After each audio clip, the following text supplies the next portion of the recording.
Hello everyone. Am I audible? Yes. Great. Yeah. So this is the quiz one revision session two. So in session one we have discussed few examples and revised the concept. So similar thing we are going to discuss in this session as well. Okay. So week wise we will discuss the concept and the question based on that. Or if you have any doubt based on any week content or in any question, you can ask at the end of the session. Okay. But how many of you have solved the mock question, mock test? Just raise your hand. Okay, great. So we'll discuss your question as well. If you have any doubt, you can also ask. Okay. So quickly, let me share my screen. So yeah, I hope this is visible, right? Yes, sir. Yeah. So the syllabus for quiz one, like you all know, week one, two, four, and in week one, I already shared the list on Discourse, link on Discourse, like what you need to do in right. So simply go through the slides that is given in the quiz one summary slides in the folder. So that will be good enough for week one, because in week one we don't have much concept. It's just about a DBMS overview of DBMS and history, all those things, right? So just go through the slides, or those 5 6 slides are also good enough for week one. Okay. The main part is week 2, 3, and 4. So week 2 and 3 is basically a SQL thing only, right? So in week 2 we have discussed about how to create database, how to create table, then different types of constraint, different types of data types we have discussed in week 2, and then the concept of various keys and all those things we have discussed. Okay. So let us quickly discuss about a different data types. So what are different data types we have?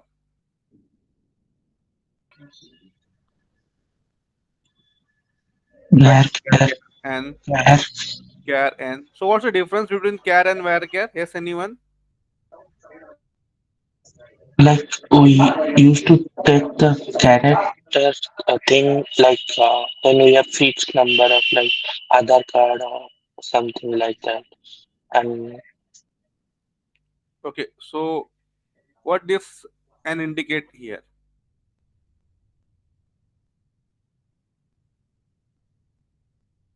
It's a number of characters allowed.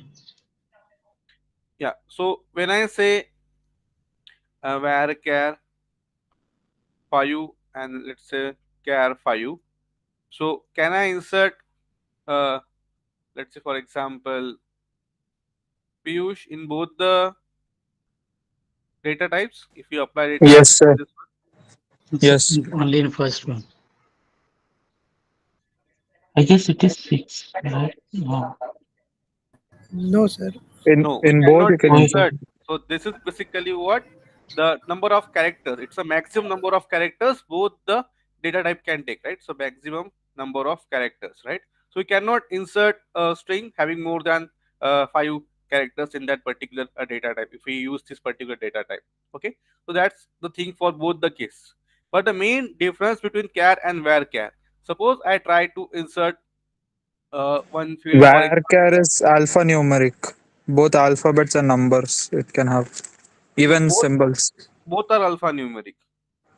Okay, both are alphanumeric, both can take maximum n number of characters, but the difference is that suppose I want to insert SQL, right, having 3 letters. So when I insert SQL in varchar data type, so what will happen? It will allocate the space for only 3 characters, okay, like this. But when I try to insert this particular SQL in char data type, so what will happen? The storage is fixed for this particular data type. It means what? Even if I try to insert SQL, it will And two fill is the yes, yes. remaining space by empty spaces like that. There will be 2 empty spaces after this particular SQL, right? So storage is fixed for character data type here. But for varchar, the storage is variable. That's why it's var, that is variable character, and this character. Okay. The difference lies in the storage part, right? Like this.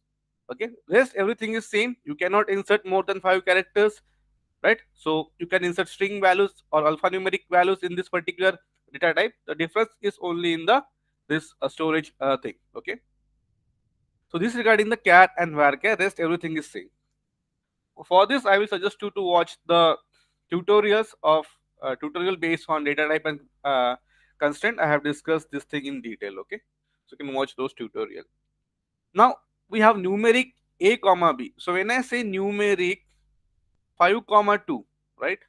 So what do you understand by this 5 comma 2? Can I insert 100.20, 10.20, 1000.20, or 1.200? Can I insert like this? Which of the 4 1 are valid for this numeric data type? The first one. First one. What First about the one, second one? second one also. First and second. Okay. What about third, fourth? No, sir. Third we Why? can't. No, sir. why- Third. Third we can. No. One, two. Oh, sorry, four. Yeah, 5, 6. Yeah, okay. Why we cannot insert this one? More than It is 5. more than Character 5. exceeding It's number 5. of characters. Okay. More Precision than is 5 more than 5. characters. Yeah. So if I just say 2 only instead of 20, then can I insert? No. No, sir. No, sir. No. After decimal, 2 point Yes. precision required. So if you see this a comma b, it means what?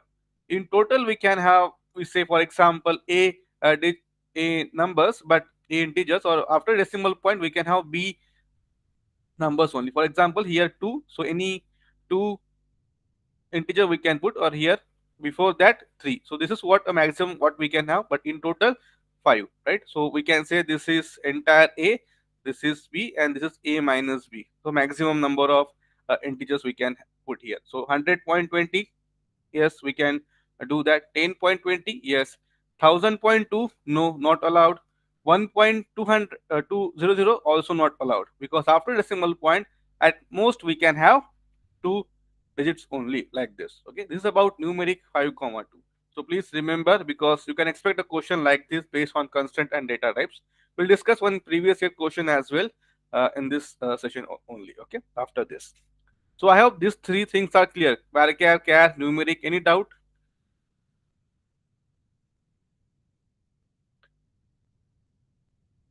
Anyone? Okay. Because rest is same, date means simply we can insert a date in particular format.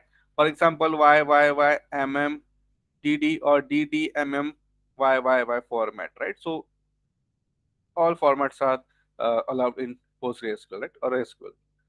Boolean output, like it can take only true or false. That's it, right? Integer, we all know it can take integer values. Okay, so these are the different data types we have, or mostly used data type. We have other types of also, but we are not focusing uh, that much now. Okay, so these are the main important one we use while creation or while defining a table. Okay, any doubt in data types, please focus on this numeric and this char and varchar. Okay, so this is about the data types. Now what about the constraint?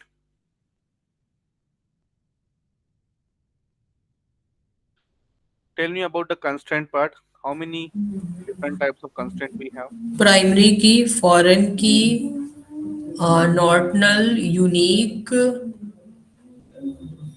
Check. Check. check,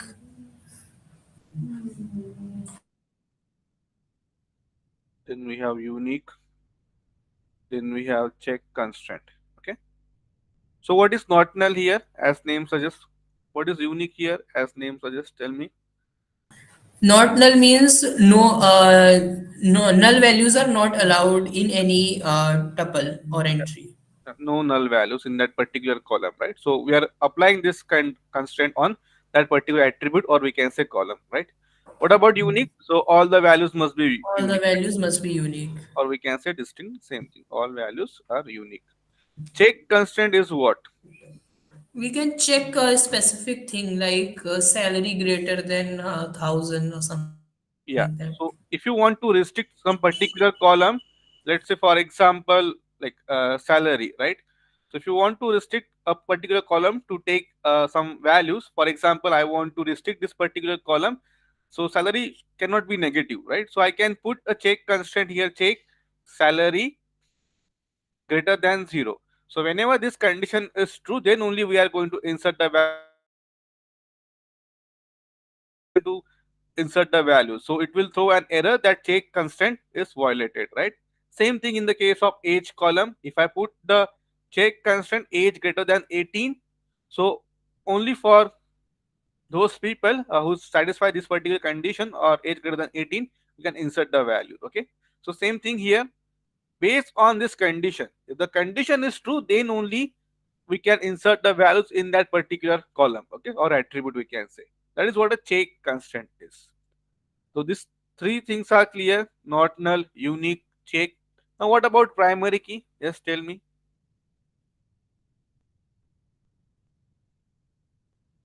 What about primary key?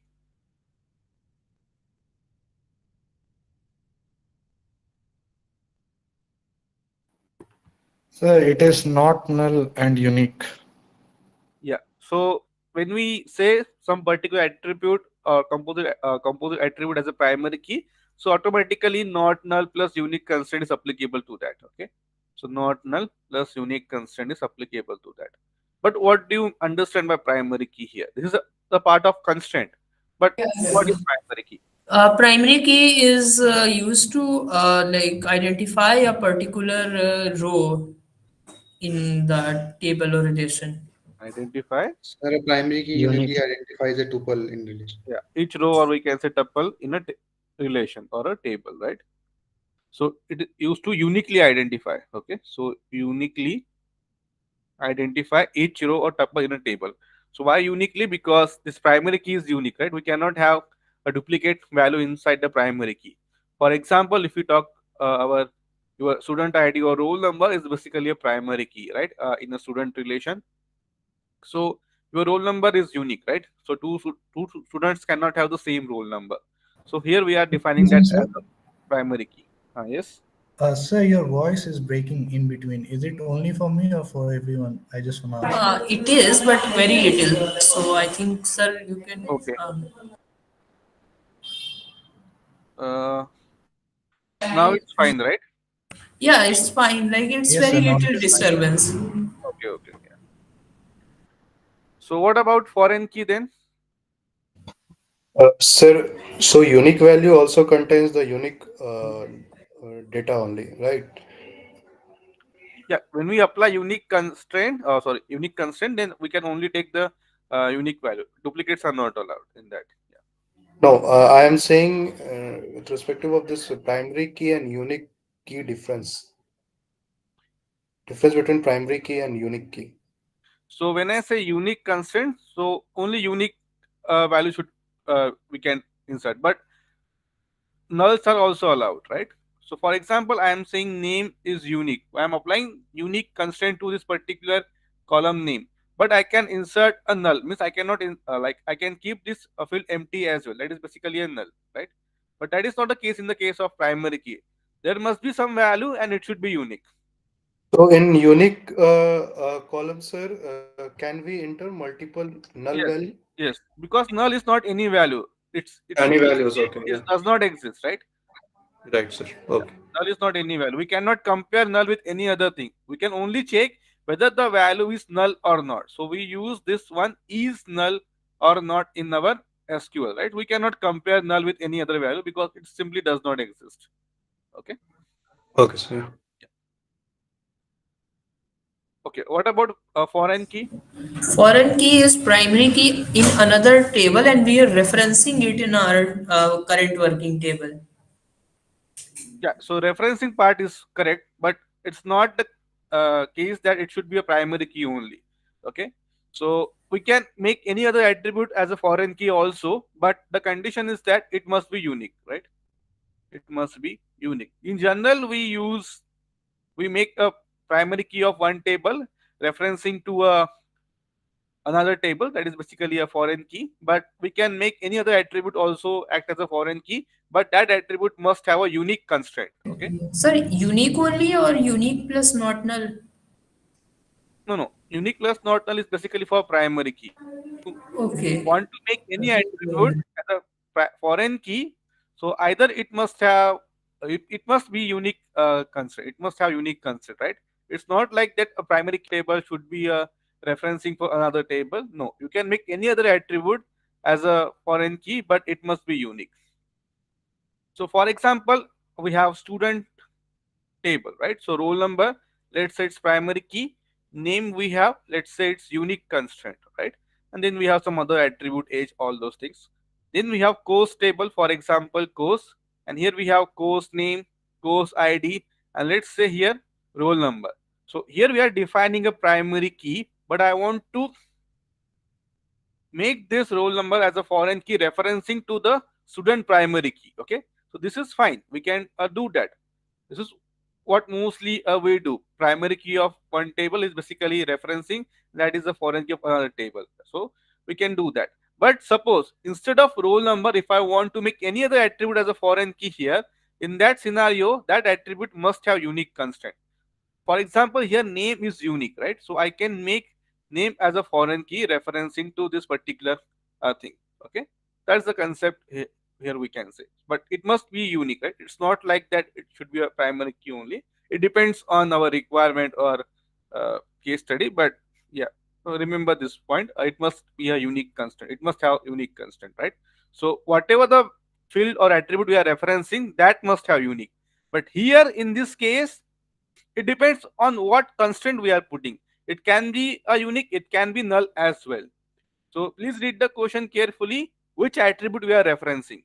This is basically, we can say a parent a table, this is basically a child a table, for example, right? So whenever we are referencing this particular name attribute, we can have null values also, we can have duplicate as well. But here, when I say this particular attribute, it should be unique only. Okay, unique, or in the case of primary key, unique plus not null. Okay, so remember this particular point. Yes, Sir, sir, got it. so your writing is also lagging for me, and the voice is breaking too much while you explaining some of the things are like Is it for I missed everyone? out. No, sir, it's fine for me.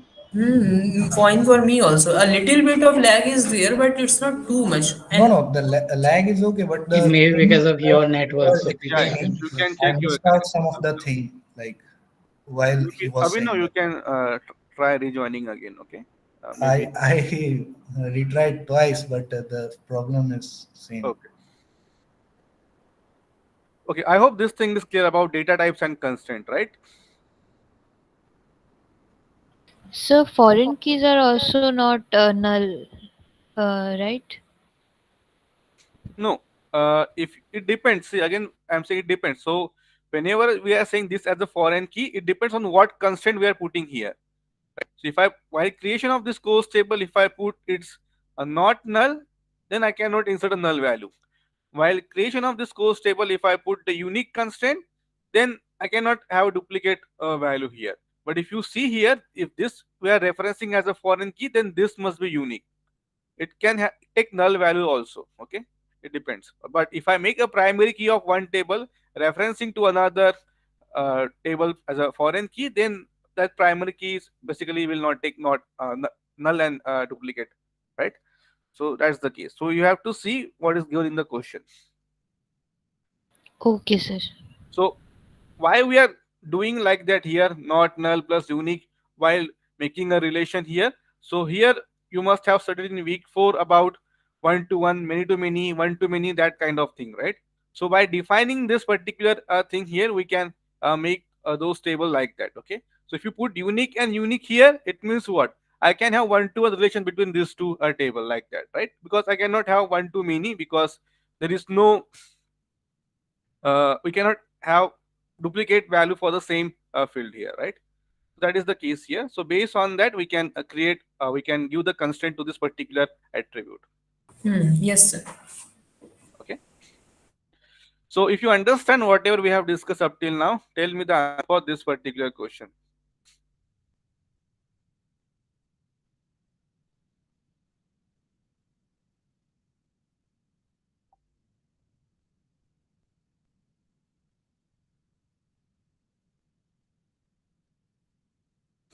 What is the answer for? So first we need to execute SQL statement in this particular order, and then tell me the answer for this query. roll number.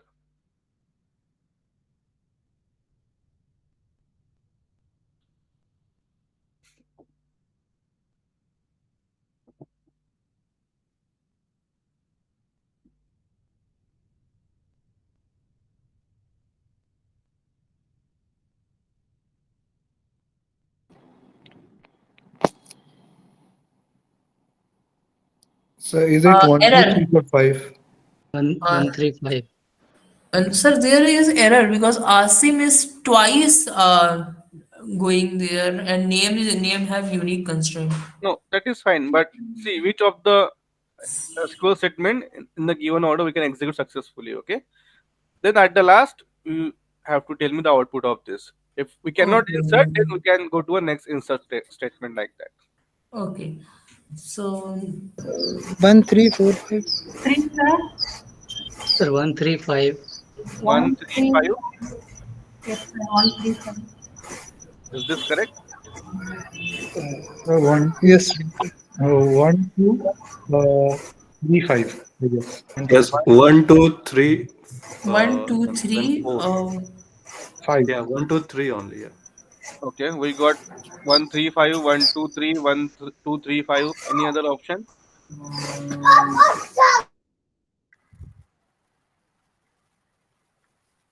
One, two, three, four, five. 1, 2, 3, 4, 5. None of the option is correct here. Let's see. So we are Sir, creating a one, three, table. four, five. Okay, let's see. So create table employee, roll number, integer, primary key means what? Not null plus unique, name, varchar, unique constraint, age, integer, check this particular thing. So when I first create a table, now I'm trying to insert a row here. Now insert into employees values, syntax is fine. Can I insert this row? Let's see, satisfy the constraint or not. No, varchar limit is 6 and it's exceeding that. So integer part is fine, but what is this Hemanta? How many characters we have here? 7. So it will violate this data type varchar 6, right? So I cannot insert this particular row. So can you explain this question again, like what we are trying to get? So in this particular question, we need to execute the SQL statement in this particular order. Okay. If any insert statement is giving an error, we can go to a next insert statement. So in this way, we need to insert all the or execute all the 6 statement, and then at the last, what will be the output of this particular SQL query? So that is what we need to find out. So we are trying to get the correct one from Yeah, this six. Okay. not correct one. We are inserting or we are executing this statement, and then after execution, we are running this particular query, and what will be the output of that particular query? This one. So first, we are creating a table, that is fine. After that, second statement. So can I insert this particular row? No, No, No, sir. because this will violate the varchar limit. limit. I cannot insert this particular row. What about the third insert statement? This one. Can I insert this? Yes, Name, yes, roll number, age. Asim satisfied the constraint? Yes. Roll number, integer? Yes. Age greater than 18? Yes. So I yes, can insert. So 2 will be there. What about the fourth one? yes, Yes. 3. Yes, sir. Amir satisfying the all the constraint. 22 as well. So 3 will be there. What about this one? No. Why no? Violating the age Age. greater than 18. Yes. So violation of this constraint.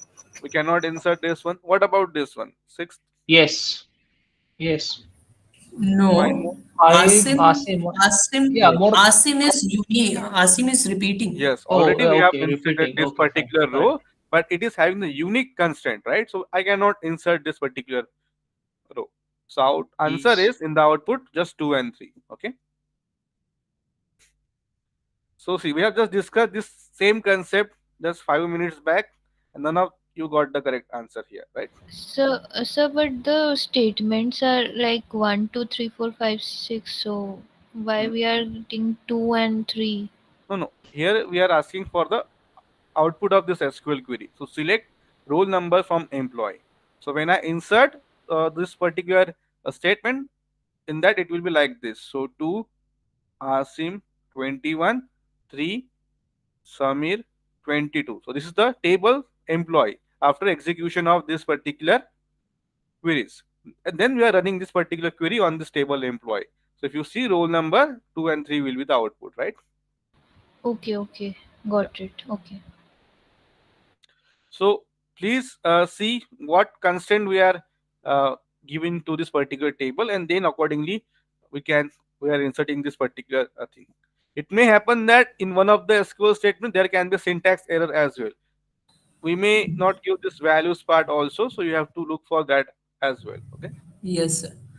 Yeah. So I in hope this this. Uh, last thing where we have to show the result, hmm. so it is producing error. So we'll say error, or we will process the three rows. No, we'll no. Here we are saying we are executing this statement, right? So if any certain statement is not getting executed, then we'll go to a next one like that. Okay. Okay, it's like a try except block.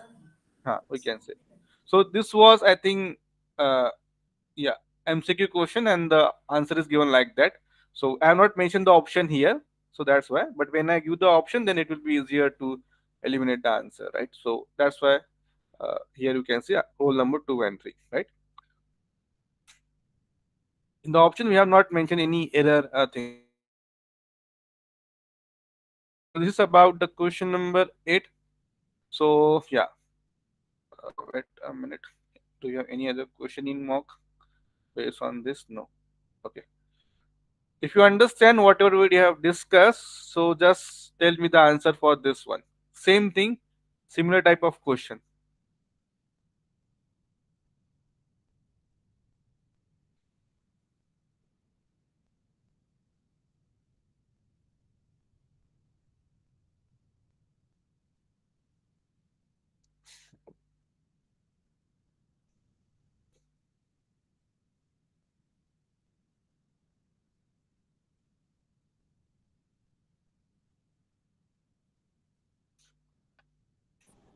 Sir, is it a MCQ?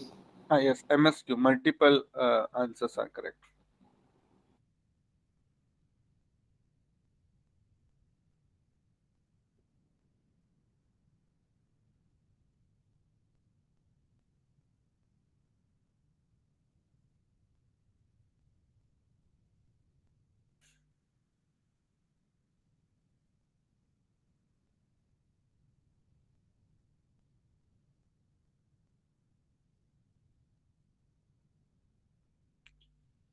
What about the first option?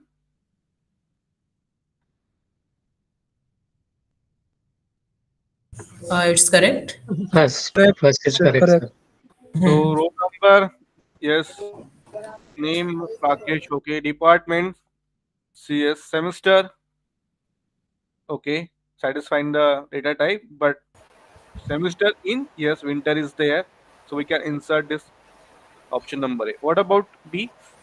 Can insert. Yes, Yeah, sir. it's Yes, correct. Yes, sir. yes, correct. This Only the one, third one is wrong. CS, summer, yes, summer Third is and present. fourth one is also wrong. Why? Fourth Why not one option C? is Spring. Spring Spring. is not Spring different is from not. spring. Violation of check constraint Yeah. here. Yes. What Hmm. about option number D?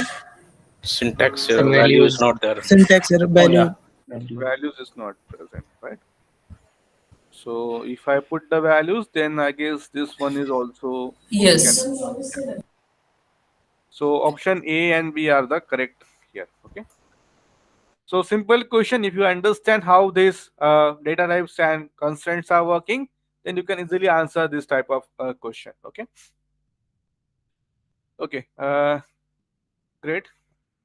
So this is about the constraint and data types and keys we have discussed.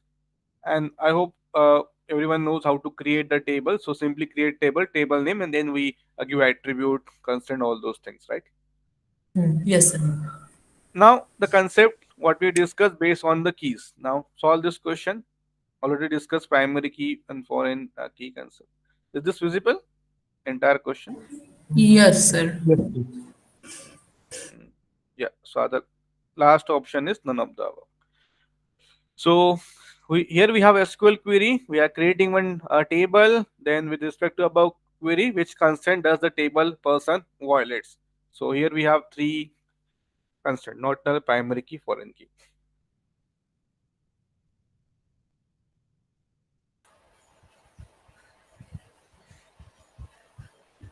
Foreign key.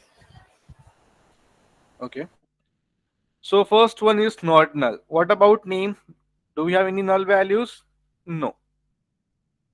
What about primary key constant? ID is a primary key. Do we have any duplicate or null value here? No. No, sir. What about foreign key? Foreign key, father There is a null referring Father, value. person ID. Person ID from this particular table person. So we are referencing to this particular ID only. Now what about this one? Why it is violating? Tell me the reason for that. Primary key cannot be null.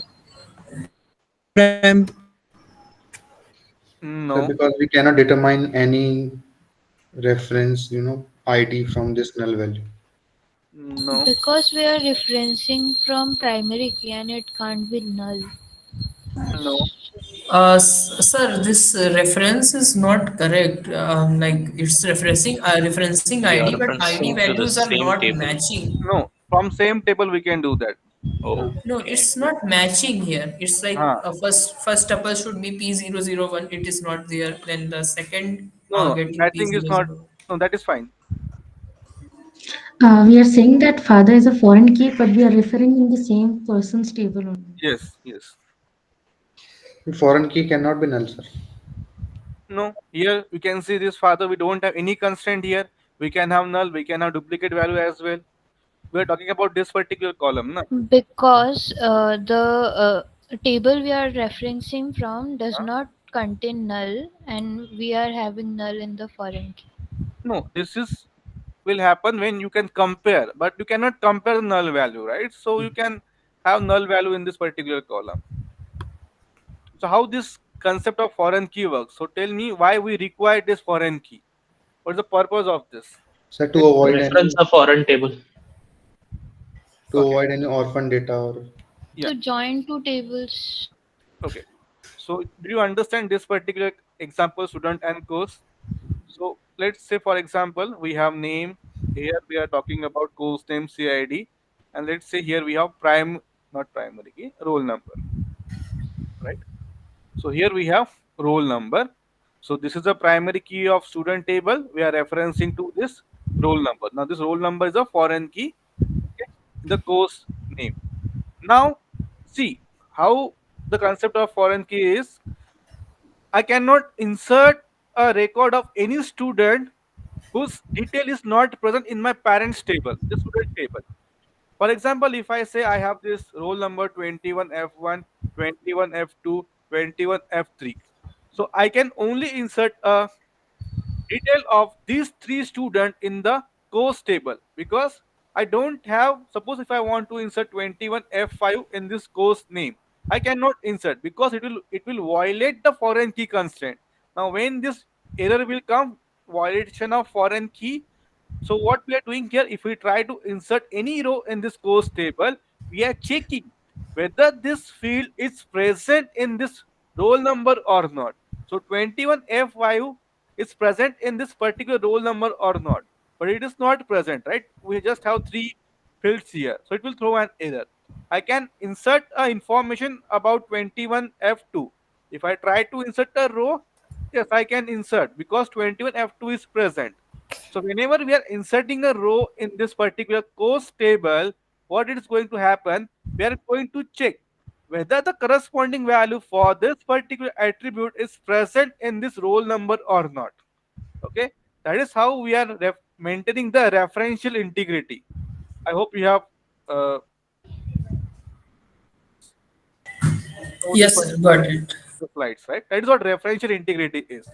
So, for example, let's say 21F5. What is this? We don't have a student corresponding to this roll number, then how I can enroll him into my course, right? I have this three student in my students table, then I can enroll any three of this in my course table. But if student roll number is not present, then I cannot insert or I can say I cannot enroll them in any one of the course, right? Same concept is applied here. Now, if you understand this one, apply that concept here. Does that mean foreign key cannot be null? No, it can take null values. It depends what we are defining here. If I put not null constraint, then it will violate because of this one. But here we Sir, don't the have not. value P006 is not Yes. present in ID, so that is why the Yeah. like foreign This is key is. not possible because we are referencing to this particular ID, and here P06 is not present, right? Because of this, the foreign key constraint is getting violated. Okay. So also I But have a not because of null, problem. na? Null is Not allowed. not because of null. Yeah. Excuse me, sir. Also, I have like some doubt on the structure of this table. Like, what will the use of this table as ID, name, and father? Because no ID matches to the father, like tuple. No, this is a person table, right? So I can add information about me, about my father in the same table. Now I am Yes. saying that, and about my children also. Now I am saying that, okay, this particular ID of my father is referencing to this here. So for this particular entry, let's say for example, yeah, for this Rudra, we are saying P0004 is the father ID. So Krishna is basically a father of Rudra. Okay, we have two different person here, Krishna and Rudra. But what we can say from this particular thing, Krishna is basically a father of Rudra. Okay, like this. Okay, okay. Got it. Yeah. Okay. So you can do one Also, thing. Yes. character char means fixed. No, now 10 have to be there, no? It is not var char. So, No, no. uh, Fixed is at the storage level. Okay. Storage part is fixed here. So if you see here, so here you can see two example, char 5, varchar 5. I can insert SQL in both the cases, but in varchar what happens? The storage is variable here. So it will allocate the storage only for 3 characters. But in the case of char, storage is fixed. Even if I try to insert SQL, it will allocate the other uh, things, but with the empty space here. So storage is fixed for that particular field here. Okay, like okay, that. okay, So you can watch my tutorial. I have shown in the SQL part. So this thing as well. Okay. okay. I hope now the concept of foreign key is clear now. So again, you can see Yes, here, it depends on what constraint we are putting here. If I put not null, then it will violate because of null constraint. If I put unique here, then it should have a unique values only. So yeah, here that is fine. If even if I put unique here, because all are unique here. Okay, but here we didn't put any constraint. So by default, we can have a null as well as duplicate value here. Okay, so please be careful with this type of question. Also, based on this particular concept, we have cascading effect. Okay, so cascade on, delete, and update. uh, if we have a question, or if you see previous year question, then that is what a cascading effect is. For example, let's say I'm applying this cascading effect on cascading on this particular column father name, right? Not father name, this particular ID, right? So okay, so okay, better to take a simple example here, course and name.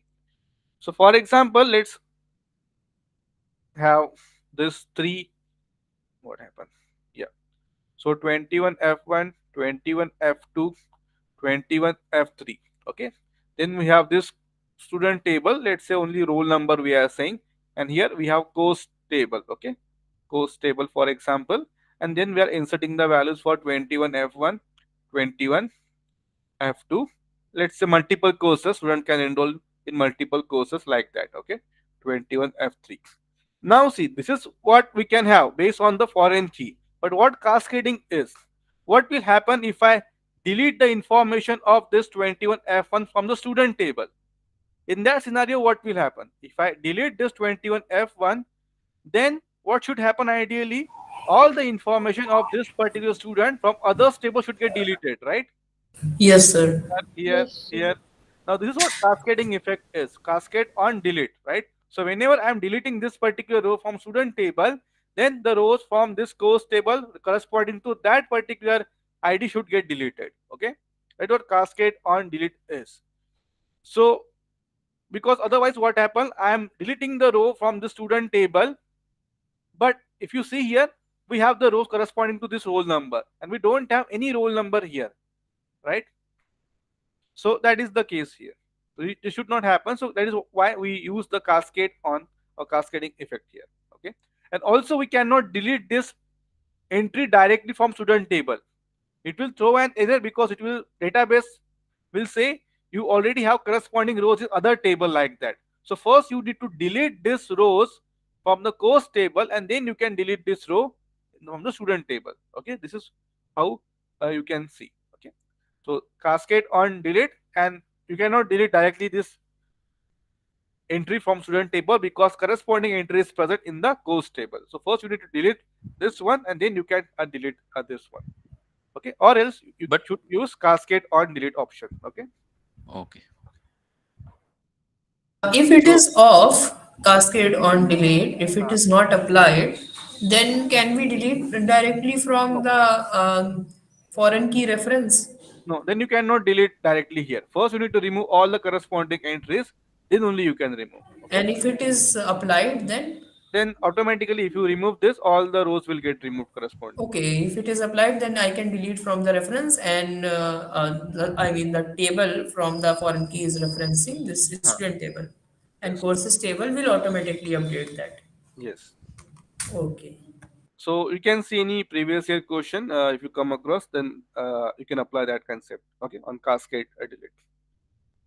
Okay, great. So this is about the data types and constraint and how to create a table. After this, we have some basic SQL part. So we have discussed basic SQL query. So I will not discuss. I hope everyone has gone through this basic SQL part. But based on this, we can discuss few questions, and after that, we'll discuss about the joins, important topic. Okay. So first, based on SQL here. Okay. Yeah. Anyway, answer is given, but tell me why option A, C, D is not correct here. So relations are given to us. Then we have this particular statement. We need to find out. It returns the highest salary in computer science department. Query is given. We have fill in the blanks like this. Tell me the correct option, but anyway, option is mentioned. Tell me why other options are wrong. So here we can discuss the concept of group by clause and having.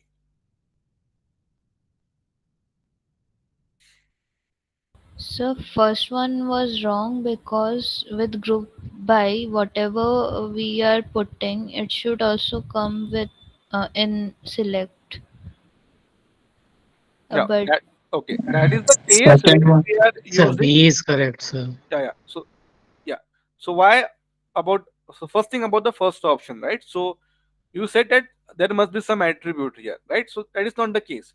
If you are using any other attribute along with the aggregate function here, so here you can see we have aggregate function because we need to find out highest salary. So we are using max.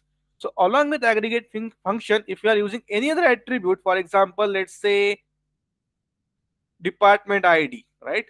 In that scenario, those attribute must be a part of group by. Otherwise, if you are not using any other attribute along with the aggregate function, then that is not the case. We can group by any attribute here. Okay, so that is not the reason. Tell me why option A is not correct then. So So after because group Order by, group of we by, can't group use by execution. where. Where is not is allowed. Group by only should be After used having with is there. having. yeah, where is also not yeah, where is not allowed. Why it is not allowed? aggregate function only use where. Sorry, Where is having. Sorry, where having. we Having. have aggregate function here? It's a simple condition, computer science, right? But it's on the result table, so we have to put having. We can't put two times where. Where we have two times where. We don't have where. It's on the resulting table. Result table. We are again putting a condition. That's why.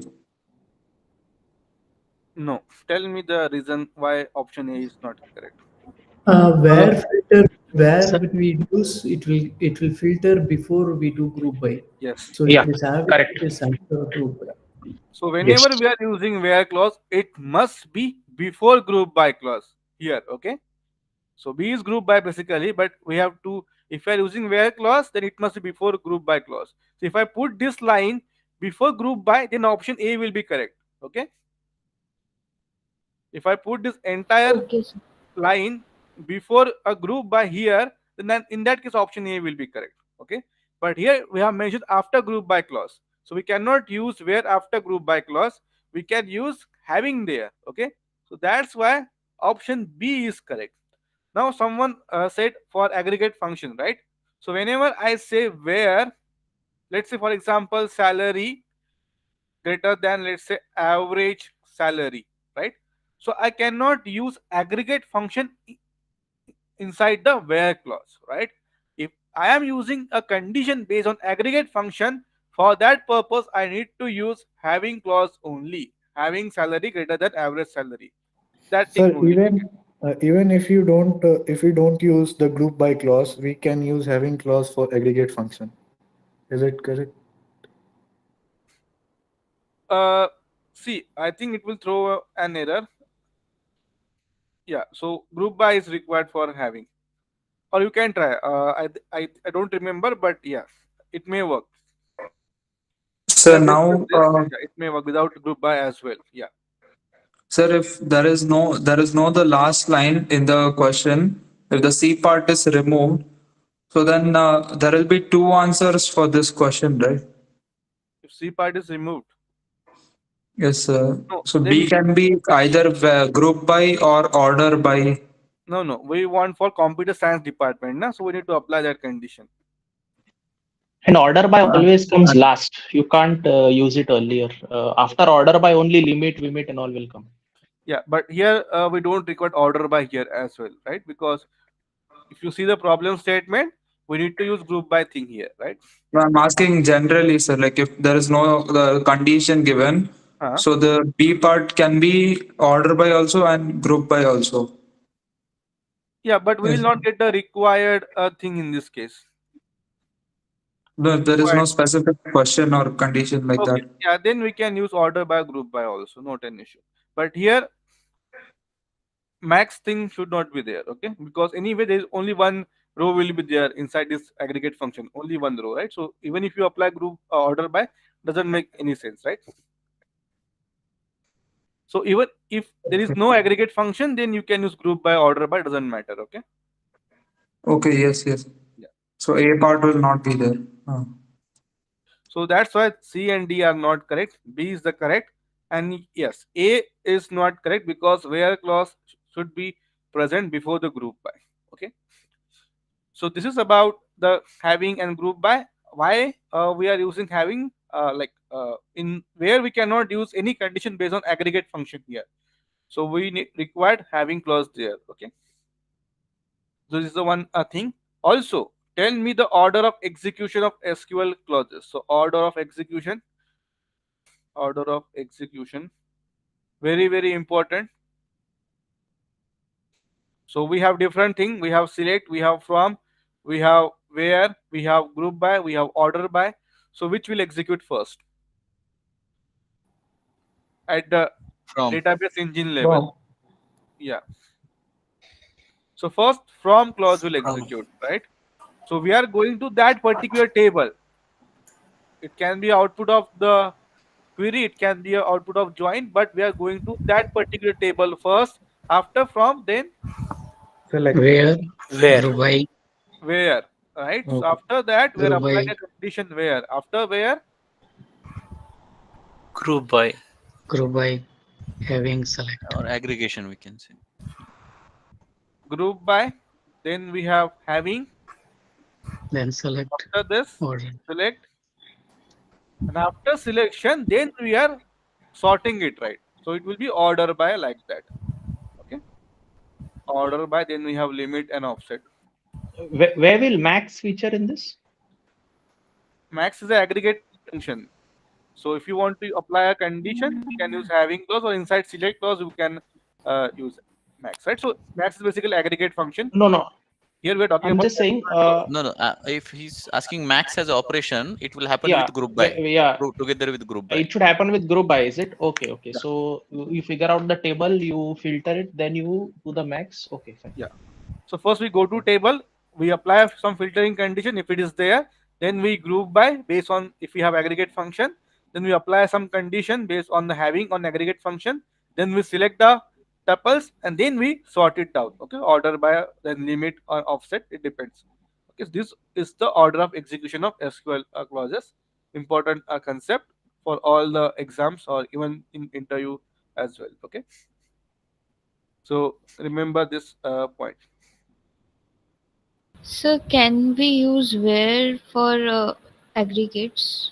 No, no. Here we have said, right? So we cannot use the aggregate function inside the where clause. Okay. Okay. Yeah.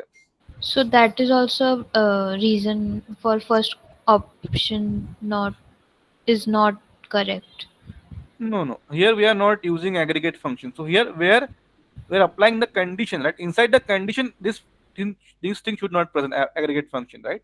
We're applying aggregate inside the select clause, not inside the where clause, right? So the reason why this option is not correct because of this one. Here where should present before this group by, but it is present after group by. Okay, that's why it is not correct. If it is present before the Sir, group by, then option A will be correct. these join will execute inside from clause, right? Yes, from clause. Yeah. Okay. Sir, I have a question. Uh, If we don't use aggregate function after the select, then can we use in this query after having for yes. some comparison? Yes, yes, we can do that. If you are not using aggregate function here inside the having clause, we can compare. For example, average salary greater than some particular amount. If you want, say 10,000, you can apply that condition inside the having clause. Okay. If we are putting it in select, then having clause is not mandatory, right, sir? If you are putting into a Like max, yeah, max, average, all this. If we are putting it in it depends. If you want to apply a condition based on aggregate function, then we have to use having clause. Okay. okay, For example, average salary greater than this one, or sum of the salary should be greater than 10,000 like that. So in that case, we have to use having clause only because we cannot use where clause here. Okay. okay, See, having is not as such mandatory. It is if you want to filter after Yeah. grouping or not. So for example, I am writing this query. Select, let's say maximum salary, and let's say department ID. Then we have say from department.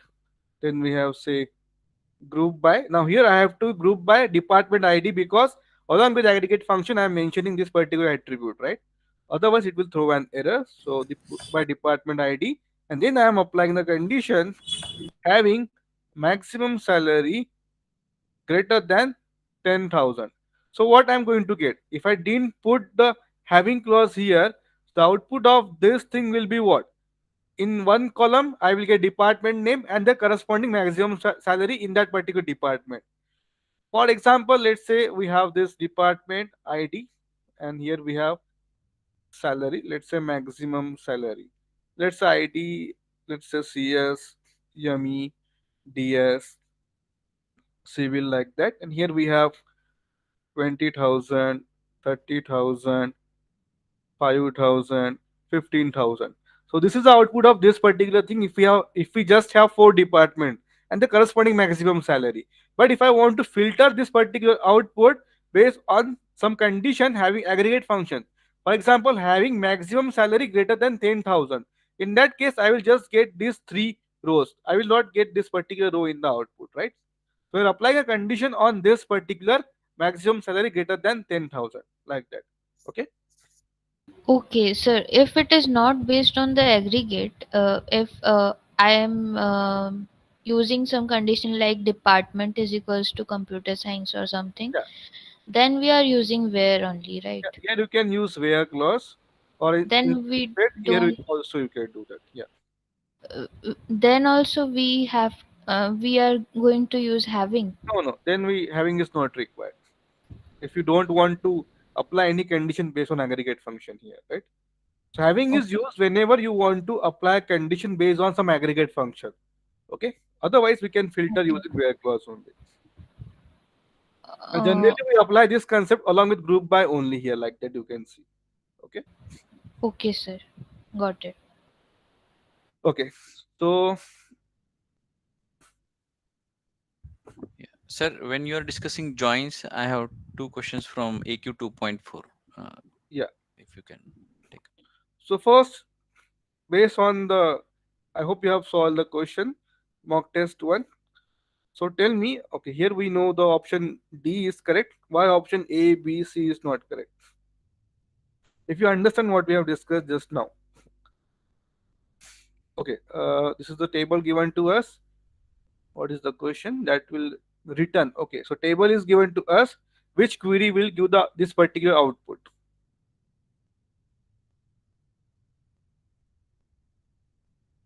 It's a question number 4 from mock test 1.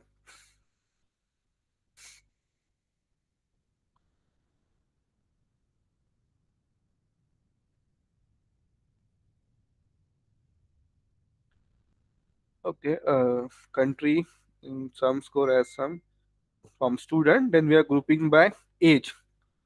Is this correct? No, we have No, to age not group correct. by Country. score. Country, right? Oh Not yeah, By country, country. country. Yeah, not correct. What about B? group by age. Again, age No. is written in Again the syllabus. Same, same. same. What about C? Scores. Av- They say okay. We have to check whether We it have is to do the correct. calculation here, okay? Yeah. That's the case. And if you compare option C and D, if you do the calculation correct, so Hmm. according to that, option D is correct, okay? So here you need to check sum, right? So sum is there. So whether the we are getting a correct output after applying the having condition, that what we need to check. So how we are going to check for each country, what you need to do, summation of that score, right?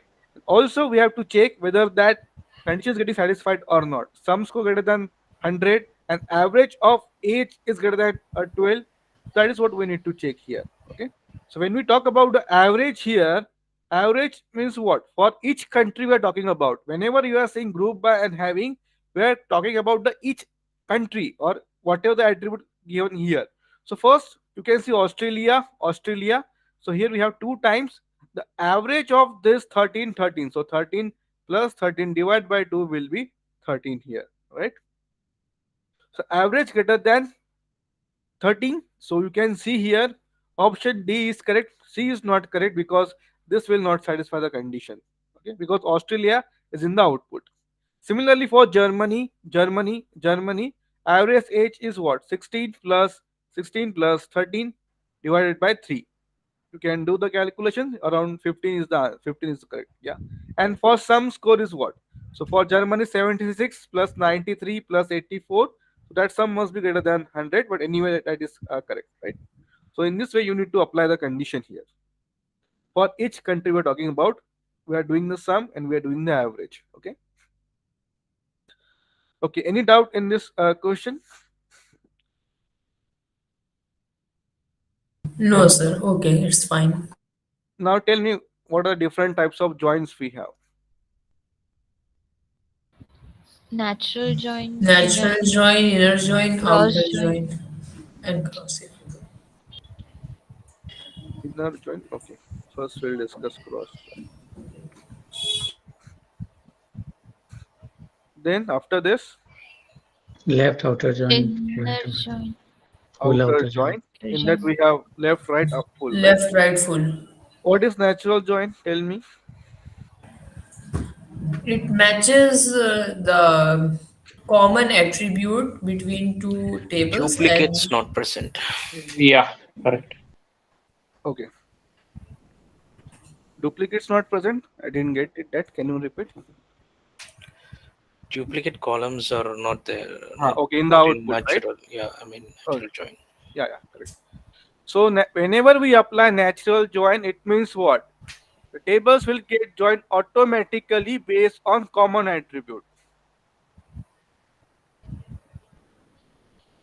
Based on common attribute. Okay.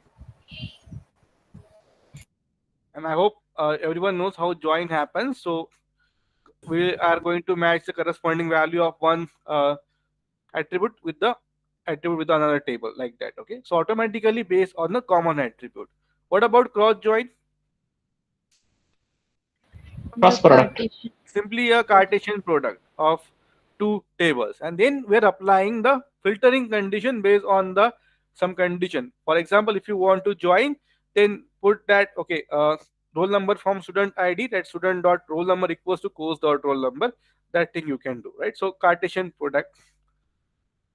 So remember, whenever you do cross product, if we have R1 R2 two relation, in the output of R1 cross R2, number of rows will be what? R1 into R2, and number of columns will be what? C1 plus C2, right? If we have this R1 rows and C1 column, R2 rows and C2 column in this particular relation. In the output, number of rows will be simply a cross product of this one, and number of columns will be C1 plus C2. Okay, this is the basic thing. Now, if you understand how this natural join works, tell me the answer for this query.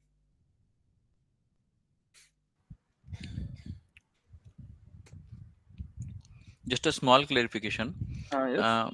When we say SQL, we say duplicates are allowed, but when we say relational algebra, we say duplicates are not allowed, right? In the selection. Yeah, selection, if you see this pi operator, so projection is always a unique value. Unique values, or we can say distinct. Okay. So whenever you see pi, let's say for example, pi name is equivalent to select distinct name. Distinct. Okay. Like that. Okay, but select symbols are given, but still one of the slide multiset is explained. Even in, I think it's week 2 only, some slide. Anyways, Okay. after session, if We'll, time we'll do. permits, I'll show you. So Tell me the answer for this one. Do we have the answer? No.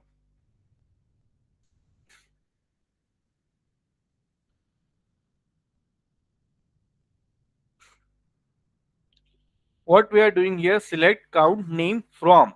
Now here we have one subquery we are referencing as P. Here we have one more query as J, and then we are performing a natural join between the output of these two queries.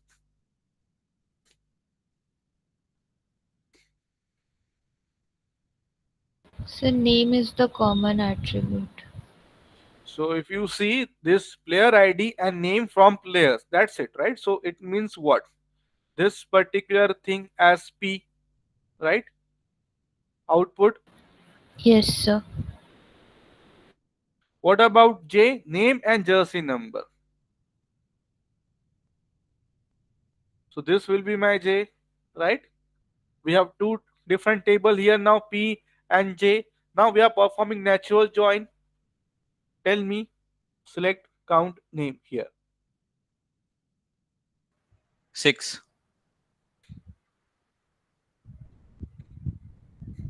Yes, any other answer?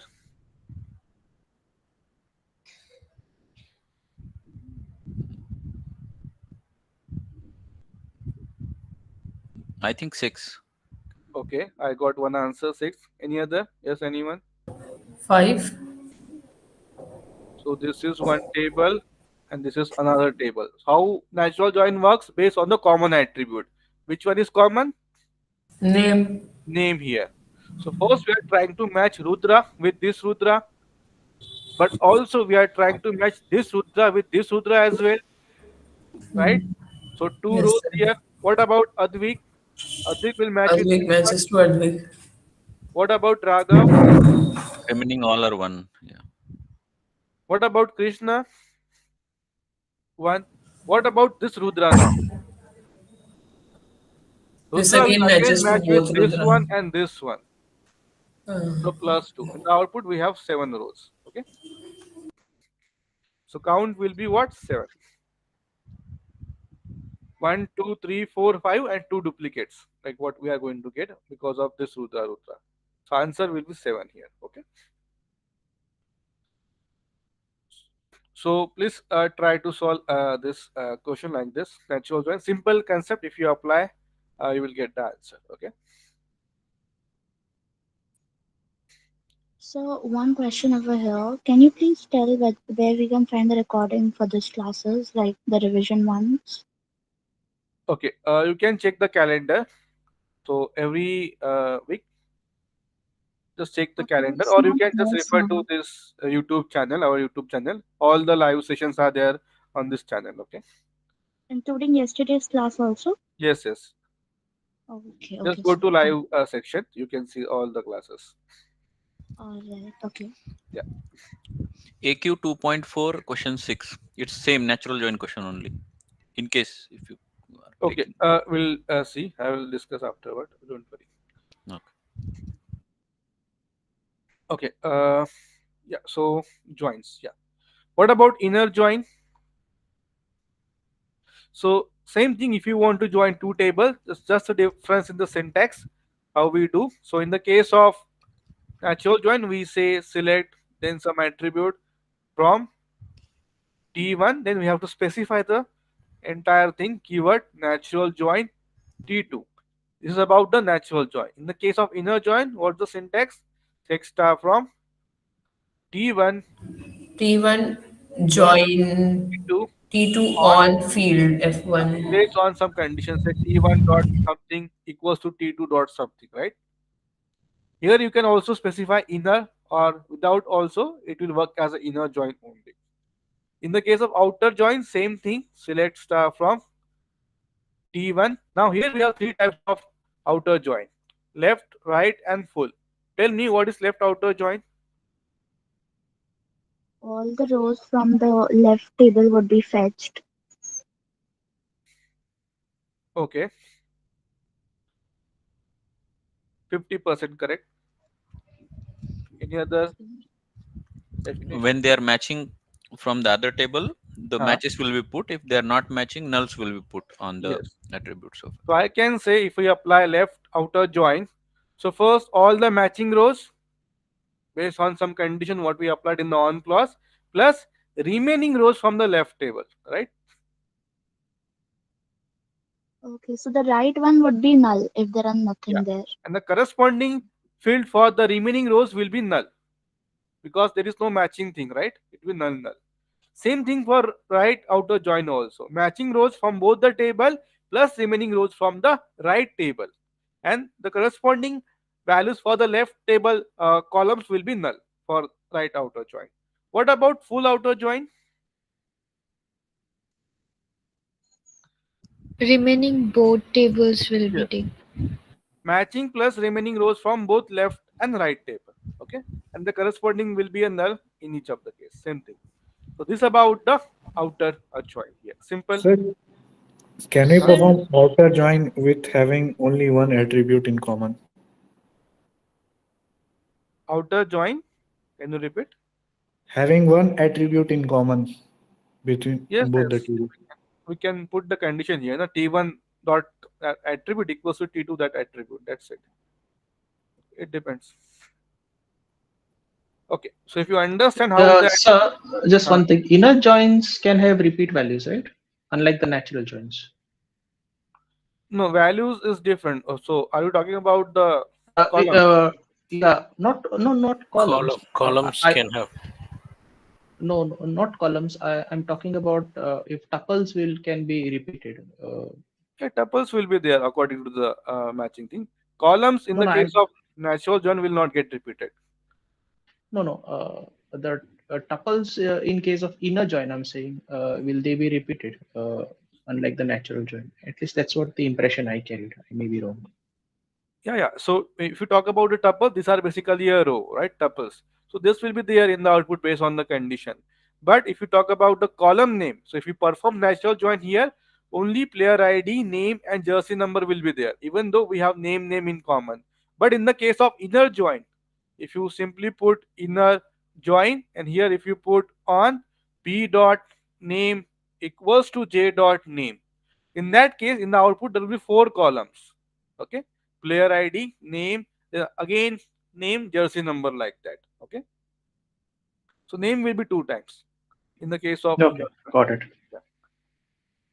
So values, So, or we can say tuple, is based on the condition. It will be there in the case of natural join, inner join, or any type of join. Okay, yeah, yes. so in case of outer join full, why we are getting nulls? Because both are allowed, right? Both sides are allowed. No, we'll get null for the corresponding values from either of the table.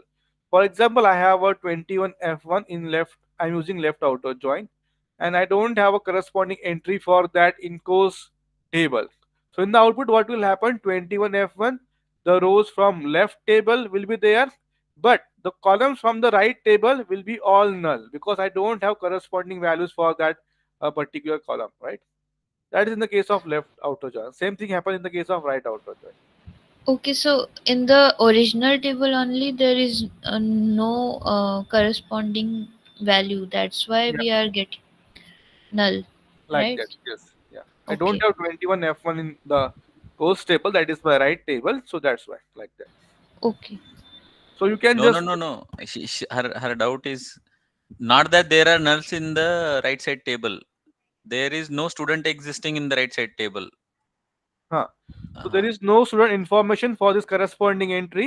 in the So right for side table. those right table column, all the entry will be null for this particular field. Are you okay, getting my sir. point?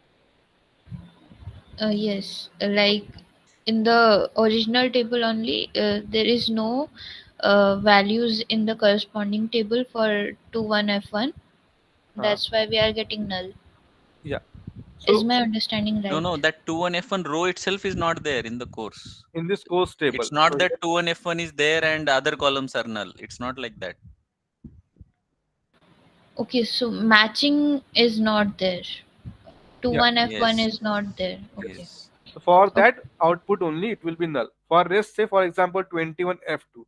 Now here we got a matching entry for it will, so in the output there will be a entry for respective columns because we have information here also and here also, right? Okay. Yeah. Is it So like the foreign key?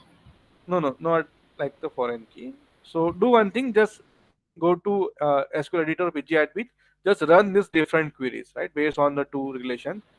So you can use our any of the database. You can just run this query. Okay, so that will be easier to understand. Okay, So sir. why we use this outer join? For example, I want to know which are the students who has not enrolled in my DBMS course, right?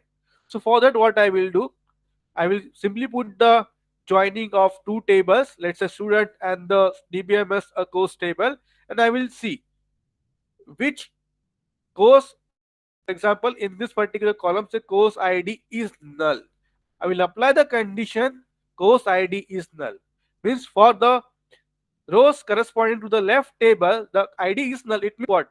It means that those student has not enrolled into my course. That's why their ID is null. If their ID is present, it means what? They have enrolled into my course. If I'm interested in the student information who have enrolled into my course, then I will go for inner join directly. Okay, based on the roll number I will get all the information. But if I want the details of a student who has not enrolled into my course, then I will go for outer join. Okay, then only I will get the other rows from the other table, either in the case of left or right or full outer join. Okay, then I can Okay, apply sir. condition course ID is null. It means those students are not a part of DBMS course, like that. I hope this thing is clear. Yeah. So try to solve this question. I think this is not updated one. Let's. I will check the portal once.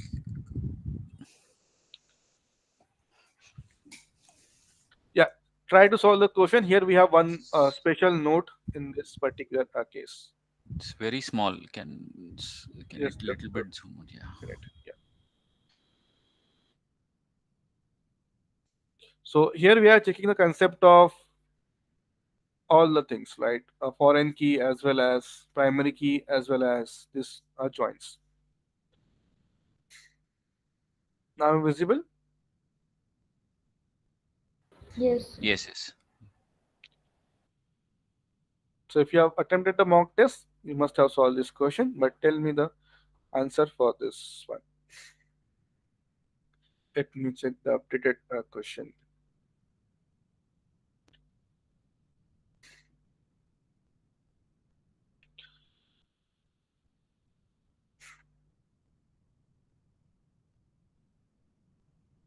Mhm.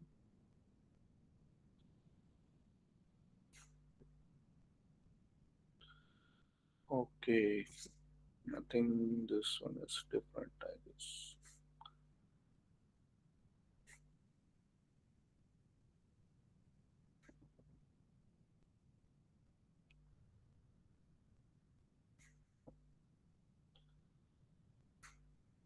Okay, this is a different question, but similar to a question number 16 in mock quiz one. Okay, Zero. zero is the answer here. Why? Because they're using left outer join, and that the number of rows in the result will be equal to the table present on the left. Um, Huh. so if values match, they will be updated. If they don't match, they will get null values. Yes, No, but all the question, attributes are having not yeah. null constraint. See, the one query will result in one output, no? So this sense of maximum and minimum number of rows returned by the following query, I didn't get that. See, We knew here we 100, have, 100 will be the answer yeah, so return. we'll discuss. So here we have one node, all attributes are having not null constraint, right? It means that we cannot insert a null value in any of the case. Now see, employee designation department, right? So employee is having 100, designation 6, and the department 5 rows like that. Now difference we need to find out. Difference between maximum and minimum. So first we'll see how many maximum number of rows we are going to get in which scenario. So here Where left it is table told is, not null, so not I have null. just added the note here. Assume Okay, that okay, all attributes are having not null constraint. okay, okay. Now employee is given as a left table, right? And we are performing left outer join on designation. On design this ID like this. Okay. Now tell me how many maximum number of rows I will get. First maximum. 100. Okay. And what about minimum?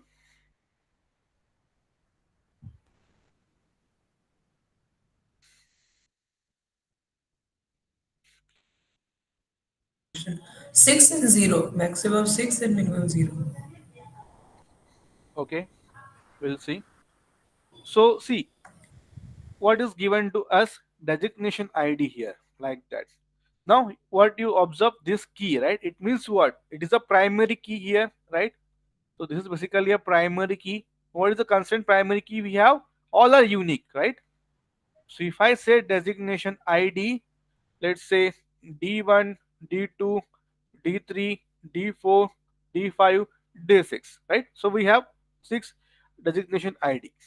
Now what about this particular thing, designation ID? Which, because we talk about the joints, we are talking about the matching case here. Now in the case of maximum case, what will be the scenario for this designation ID? Because here we don't have any unique constraint. We just say it is cannot be not null. We cannot take null values. Now tell me what is the maximum number of rows I can get and what is minimum number of rows I can get here. 100. Now here there are two things. I can, in this ID I can have all the 100 rows with same DID D1 D1 like that. Can I have like this? Yes. In that scenario, what will be the answer in the case of this particular thing? Okay. This is the minimum number of Still times. left outer join One. will return 100 only, no? 100 only. Now It will be basic 100 ID only. doesn't matter now. If it Yes. matches, it will fetch from the designation. It doesn't match, he will produce nulls and complete the join. Yeah. Here it will be 100 only. Yeah. And here in the case of, okay, left outer join, we are doing it here. Correct. Here in this case, it will be 100 maximum. And what about minimum? That will also be 100 only, right? Correct. That will be under, yeah. Because doesn't matter which ID will I will put here. Anyway, I am going to get 100 rows 100 in rows both from the case. employees. Yeah. So minimum maximum is 0. Okay. Let's change the question. Instead of left, I will put right here. Now tell me the answer. Same, but we are simply changing the right here. Okay, first, is this clear why minimum and maximum will be 100 in both the case? Not 100, So can you Yes, explain? sir. 100. Yes, right? Same. Now what Six, about right six, outer join? six, six, both. No, maximum and minimum? No, tell me. Think about this case. So first case is what all hundreds are D1, D1. In that scenario, how many rows I am going to get in the case of right outer join? Difference will be 6. 6 and 0. So maximum will be what? How many maximum rows? 6. 105. 105. So all are having D1, D1, D1. So all row will get matched with this one based on the condition. So that is what 100 rows plus remaining from right table D2, D3, D4, D5, D6. That is what 5 rows. So 105 maximum. What about minimum case? 6. No. All Minimum, the designation IDs in the employee will have a unique D1, D2, D3. So yeah. they will match with For example, D1, D1, then we have D2, then we have D3, D3, then we have D4, then we have D5, D6. In this yeah. case, Or, what will happen? Output will so be the 100 one rows only, right? 100. So minimum will be 100, maximum will be 105, difference will be 5. Okay? In the case of right outer join. Sir, how the minimum is 100? Can you explain again? So consider scenario, suppose I am having, because we are talking about 100 rows. Let's say D1 is having 20, D2 having 20 rows, D3 having 20 rows, D4 20 rows, and D5, D6 10 rows. In either of the cases, what will happen? Or doesn't matter how many rows we have, let's say D1, D2, D3, D4, D5, and after that, all the rows are having D6. It means what? It will get matched with D1, D2 will get matched with D2, D3 will match with D3, D4 with D4, 5 with 5, and D6 with all other rows. So in any of the cases, doesn't matter which order you take, in designation ID, if D1, D2, D3, D4, D5, D6, all IDs are present, then we are going to get 100 rows. That's it, right? Got it. Because we cannot have less than 100 rows here. Employee ID is primary key, right? Yeah. And we said that no null, not null. If we talk about null, in that case it will be 0, because all entry will be null and matching case. So that's why I put the condition that assume that all attributes are having not null No, constraint. then if null is allowed and all are null, 6 will be the minimum, no? In that case. Okay, Because in the case right of right right join, outer, yes, it's it right will outer. be minimum, yeah. Okay, I hope this thing is clear. Why 105, why minimum 100 in the case of right outer join? Any doubt now in this question? Based on this only, you can solve question number 10 in the mock test. Okay, but that is based on full outer join. Same thing is given, just full outer join, same question. Okay. Okay, great. This is about the joins part we have discussed. Now, relational algebra part is remaining. Okay, but before that, quickly solve this question. Answer I know you already saw, but tell me how is the answer? How did that came?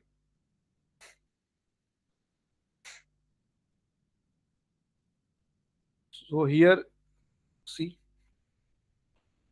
tell me the answer and why.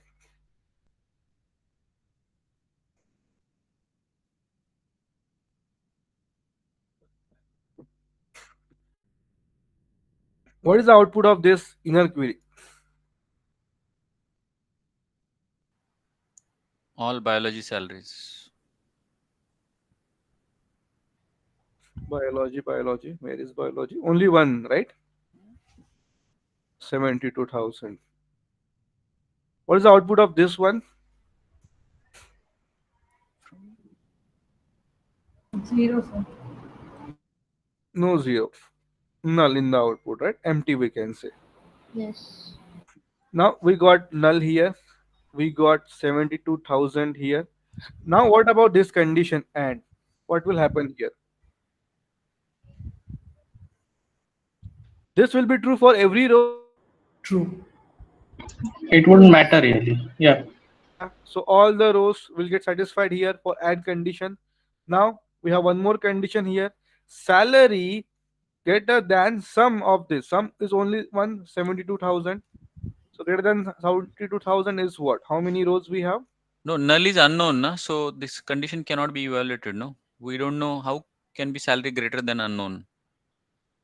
No, here output will be not null, empty, empty will be there. Empty output, not null. So no output will be there. Okay. In that case, we don't have anything to match. So all the rows will satisfy this particular condition. Now we just left with this condition. So just 1, 2, 3, 4, 5, 6, 7. So 7 is the output. Okay. Now I'm changing the question. Instead of biology,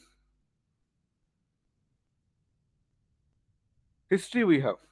Now tell me the answer. But anyway, this will not matter. Same thing. We are interested in this scenario only. Tell me how many rows we are going to get now. Instead of biology, history is there.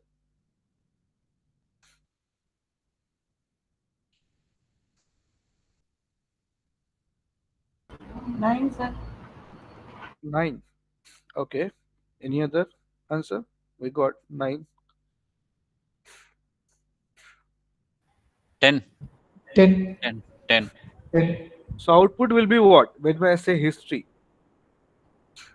History is 60,000 and 62,000. 62,000, right? So here we are using what? Salary greater than sum of this salary. Sum is any one of this, right? If the salary is greater than 60,000, it means what? That's it. Only we are satisfying this particular condition, right? 60,000. Yes, sir. It be 1, 2, 3. What is this? Yeah.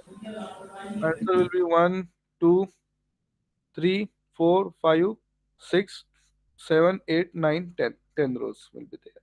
Okay. Only these two rows, 40 and 60,000, will not be a part of that.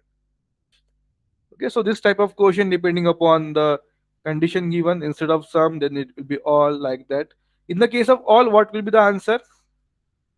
Same here, all. 9. In that case, you have to look for 62,000, right? Greater than, because Hmm. all the case. So only So, this row will not be there. sir, in case of sum, it is like greater than 60,000 or greater than 62,000. Yes. And in case of all, it is like greater than 60,000 and greater than 62,000. Yes. Yes. Okay. Or we can also look like that. If salary is greater than the maximum out of which, it is automatically greater than all the salary, right? If you just see 62,000 greater salary, it means automatically greater than 60,000 as well, right? That for all, right? Yeah. For all, yes. And for some minimum. Minimum you can go. Yeah. Okay. Great.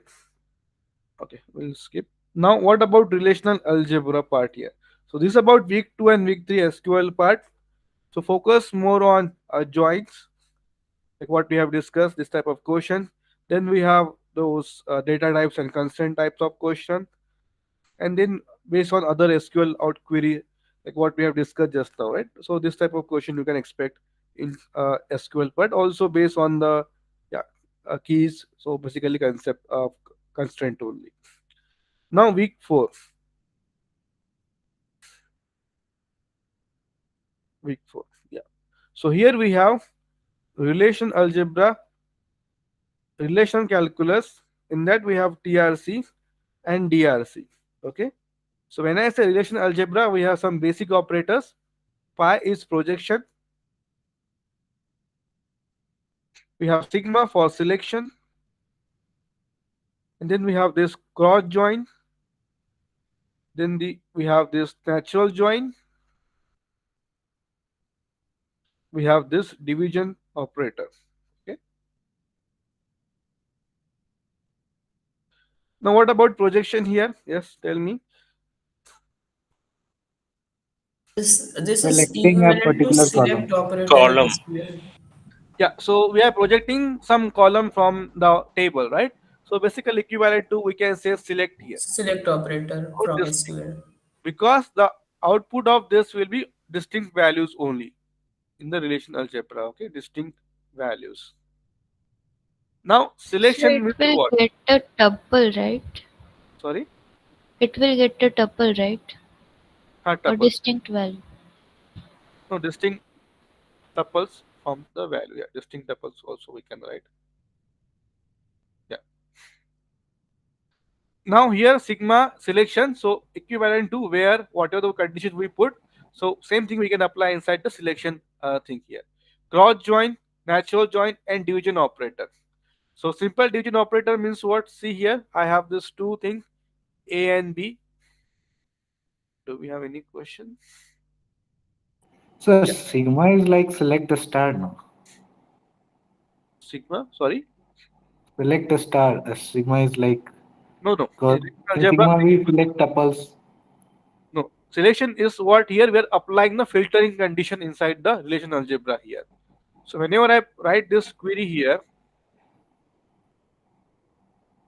so sigma c greater than a. So in SQL we can write where c greater than a. Okay, and here projection is qr. So select q comma r from a b c natural join b q r where c greater than a. Okay, so we'll discuss this question in detail, but let me go back to that part. Division operator first, then I will discuss that question.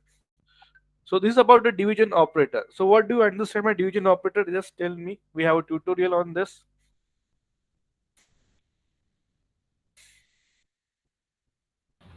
We will take the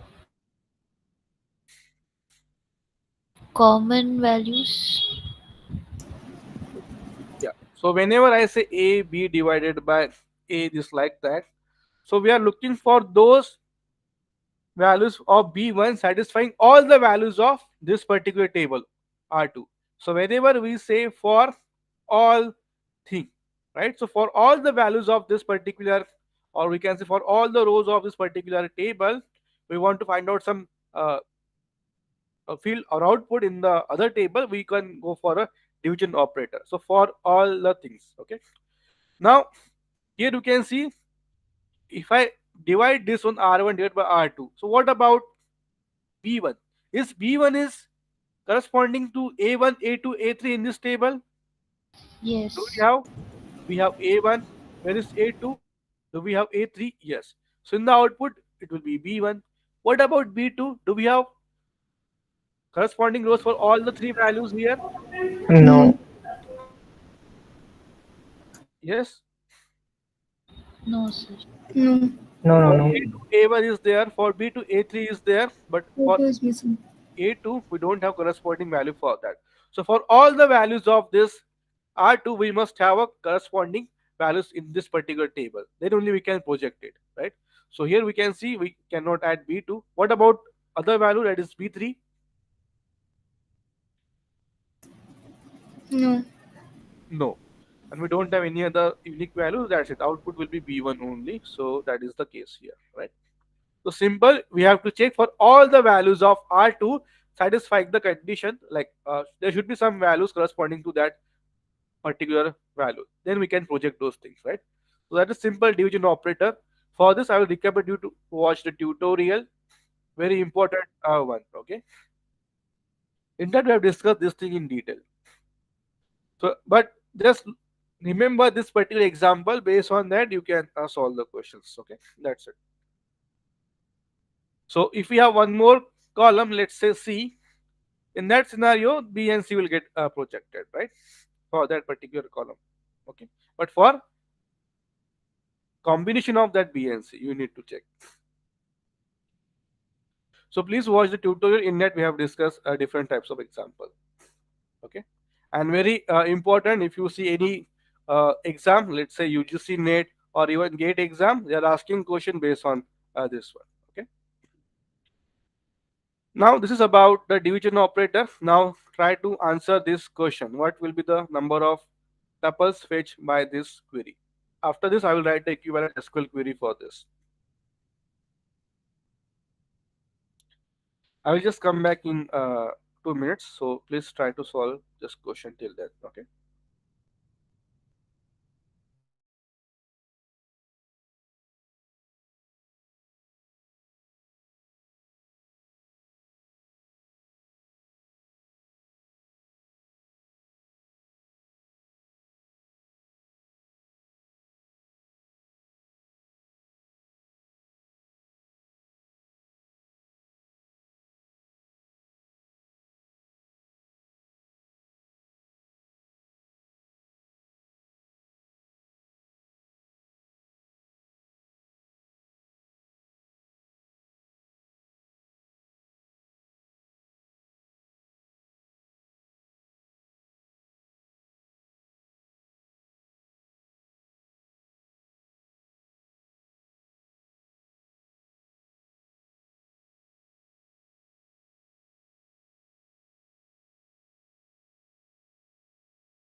One, sir. Okay. So here, what is the common thing? Because we are performing natural join, right? So B and B is the common attribute here. Now, so C greater than A. Either you can filter the rows before or after joining also. Both the things you can do here, right? So if you see in the output, what will happen? C greater than A. So here C greater than A is what? This 5 greater than 2. Yes. 1 greater than 4. Sorry. No. No. Yes. What about this? No. No.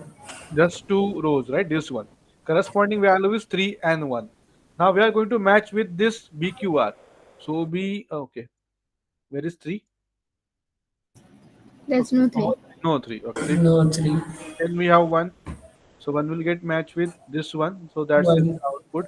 1, 1, 2, 4, 2. So QR we are going to project, that is basically 4 and 2. Okay, so only one number of rows. That's it. Simple question. Now, mhm, 2, 3. Okay, yeah, simple question.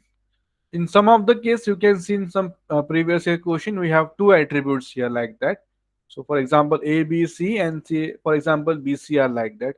In that scenario, you have to look for both the attribute B and C. Okay, so combination you have to check in that case.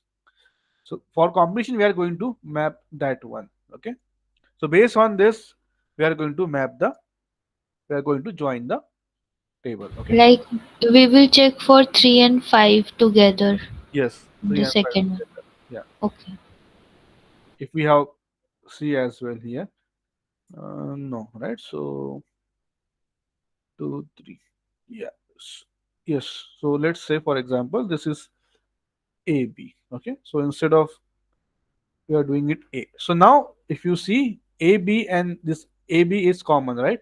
So we'll see for 2, 3 here, 2, 3. Yeah, here we got a matching, so we'll match with this one. 4, 3 is not Sir, that is not 2, 3, that's 3, 2. 3-2. oh sorry, sorry. That is 3, 2. Yeah, here also we'll not get any matching thing. Okay, so like based on, like if we got the matching thing, then only Yeah, to uh, match the row. we Okay. can we understood. Yeah. Okay. Okay. Yeah, this is what I want to discuss. Same thing. Okay. Now here you can see we have two relation, faculty and student, FID name, department name, SID name, department name. Now here we are performing what? Natural join, and then we are projecting name and department name. Yeah, we got this question. Now see how this join is going to work based on the matching values of both the columns, because here both the columns are common, right? Now we will see for Mary biology. Do we have Mary biology? No. Abhi zoology, Abhi biology, Abhi physics we have, but zoology is not present. Harry physics? No. No, Sunil biology, no, Rose zoology. Yes. yeah. The output Yes. will be one only in this Hmm. case. Sir, what is the symbol for inner join? Is there any? No, in relational algebra we don't have a symbol for inner join. Okay. We can specify the condition in that. This is a natural join symbol. Then we can specify a condition like on which we are going to join.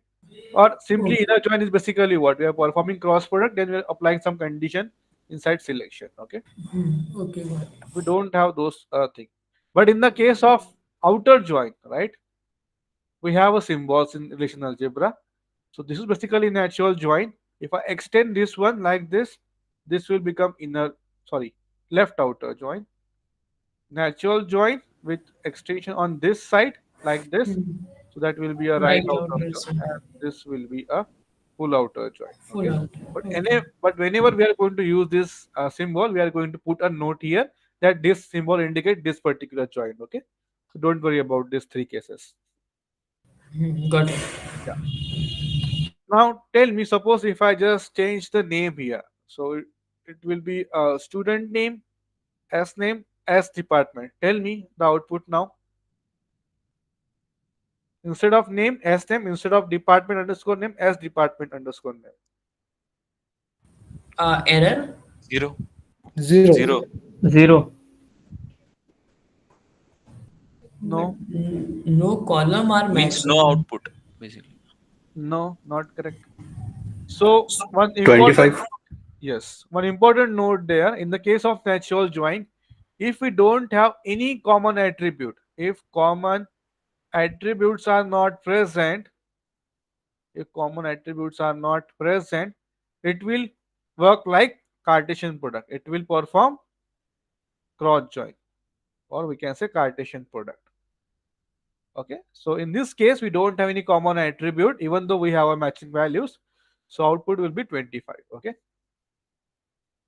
but suppose we have this name and department name, and instead of zoology, here we have biology. In that scenario, we don't have any matching rows, but we have a column. In that case, output will be 0 rows. Okay, but in this case, output will be the cross product. So remember this important point. Sir, can you specify in which case the output will be 0 rows?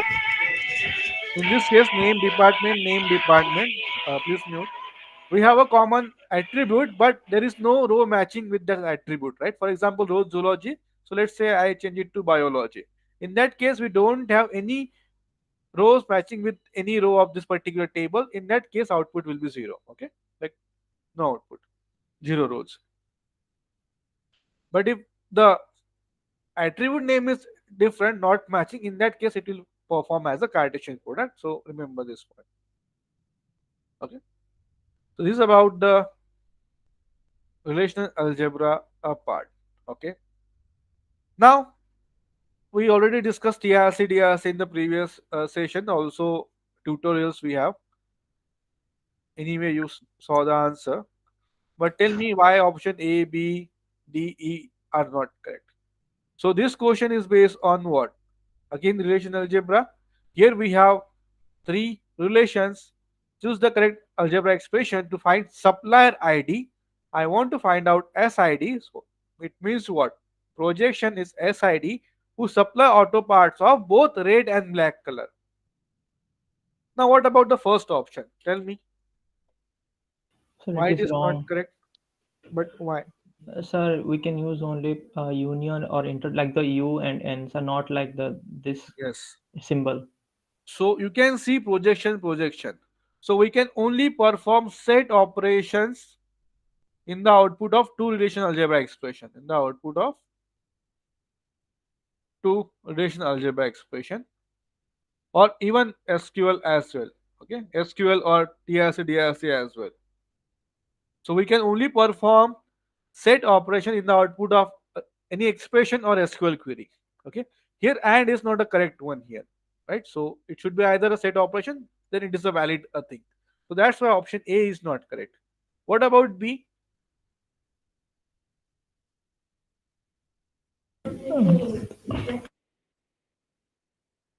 Sir, your screen is not visible. It's not visible. No, yes, sir. Right now it's visible. Okay.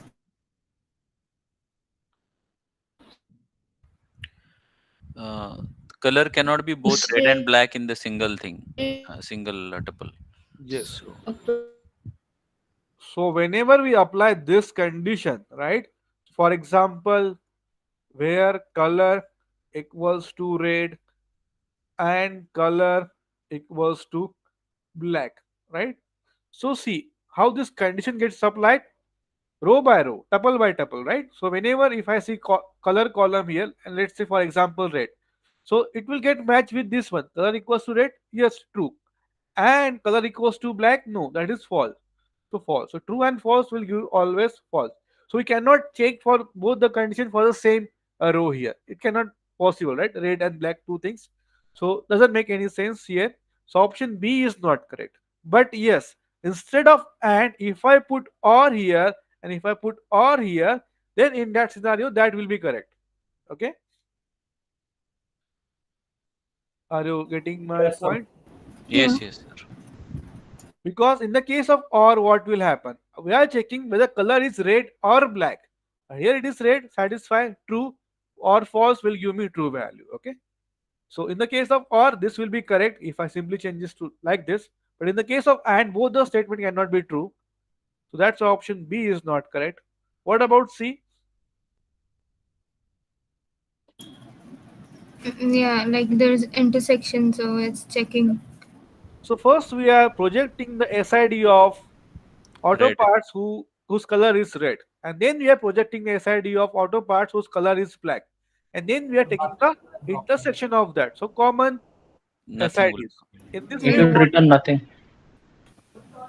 no common SIDs. Suppose supplier is selling both red and black color parts. So ID Ah, will be sorry, present sorry. in both the SID we are case. taking. Huh. Yeah, SID we are projecting, right? So intersection of that will be what? Common supplying both the parts, right? So Yes, this yes. will be the correct one. And here we required auto parts and catalog table because we are interested in SID. We are going to get from catalog. and color we need to apply on auto part. So I don't require supplier here. Okay, that's the thing. So option C is correct. What about D and E? Tell me. Cannot join How? autopart and auto suppliers. Auto parts, auto supplier. There is no common thing. We cannot. It will be act as a cross product. So not correct one. Or So will not in the specify anything. option three, Huh? the color is red and black. So how will the intersection possible? These are two like different colors. No, no. We are projecting, right? So intersection is happening with the SID part. Suppose I have one supplier SID who is supplying what? The two different products, right? Here you can say two different products for same supplier ID, and the color will be different, no? So SID S001 is supplying, let's say for example, red color part as well as black color part, but the product name and the product ID will be different, like that, right? But SID is same only, no, for both the things. So it will be here as well. It will be here as well, right? And then you are taking intersections in the output. This SID will be there, right? Supplying both Okay, red and got it. black color part. Yeah. So you can see the relation here, how it's working, right? So underline means what? So combine PID and SID is a primary key here. Means combination is unique. So one more thing here. Whenever you say this thing, PID, comma SID, and underline means what? Both are the composite primary key here. This is basically a composite primary key. And what I said, primary key means what? Not null plus unique constant. So combination is unique. But one more thing, while defining of table, if I don't put not null constraint, because how we define this composite primary key, at the last we specify primary key in bracket with PID comma SID. This is the only syntax we have. And before that we define this PID and SID. While defining, if I didn't put any constraint, it means what? It can take null values also. So P001 and SID null, P001 again null. This is again a unique combination. Again you can, but we cannot insert this P001. We can insert because we don't have common values. Also null and SID S001. This is again unique. So there are four possibilities. P001 S001, P001 null, again null and S001, because we have not applied any constraint here. So this is also allowed, this is also allowed, this is also allowed in this case of primary key. Even though So primary you key will mean have not null constraint. Not null means what? Both the things should not be null, like that. This is not allowed because of primary key constraint. Okay, so we are so checking so is combination. the primary key code put at the last of the query before we have to define PID and SID types, and then Yes, we'll tell like primary key of PID SID. Is it? yes. So there are two syntax for defining primary key. If you want to define only one attribute as a primary key, so along with that attribute you can mention primary key. But if you want to make composite primary key, combination of one or more attribute, in that scenario you have to first define those attributes. At the last, primary key in bracket, you have to specify those attributes. For example, PID and SID, like that. Okay. Okay, sir.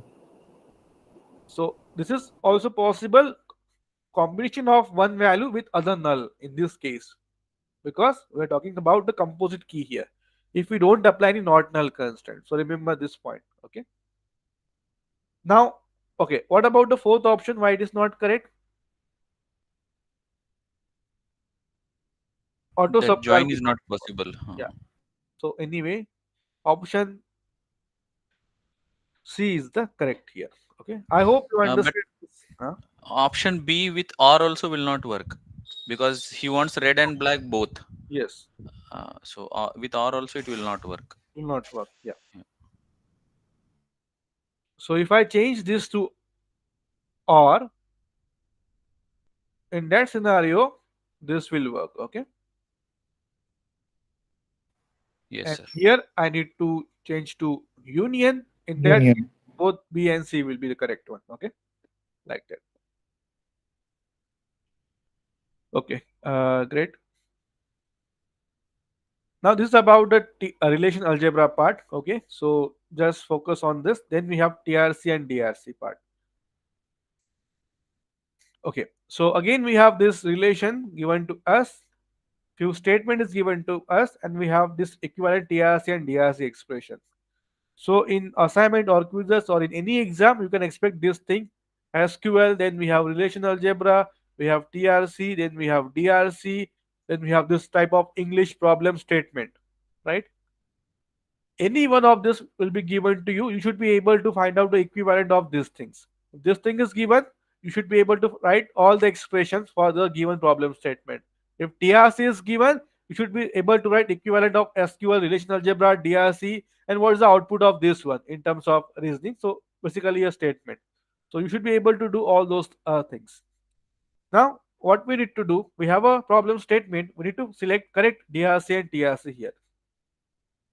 So first tell me the correct ABCD pair for first case, first one. So this in the in the exam option was like that. It's a match the pair, one A, two B. I guess like that there was the options or only D. No, yeah, this is the options. So multiples are also possible. So first tell me what will be the correct TRC or DRC expression for the first scenario among this A, B, C, D, E. You can look at the relation as well.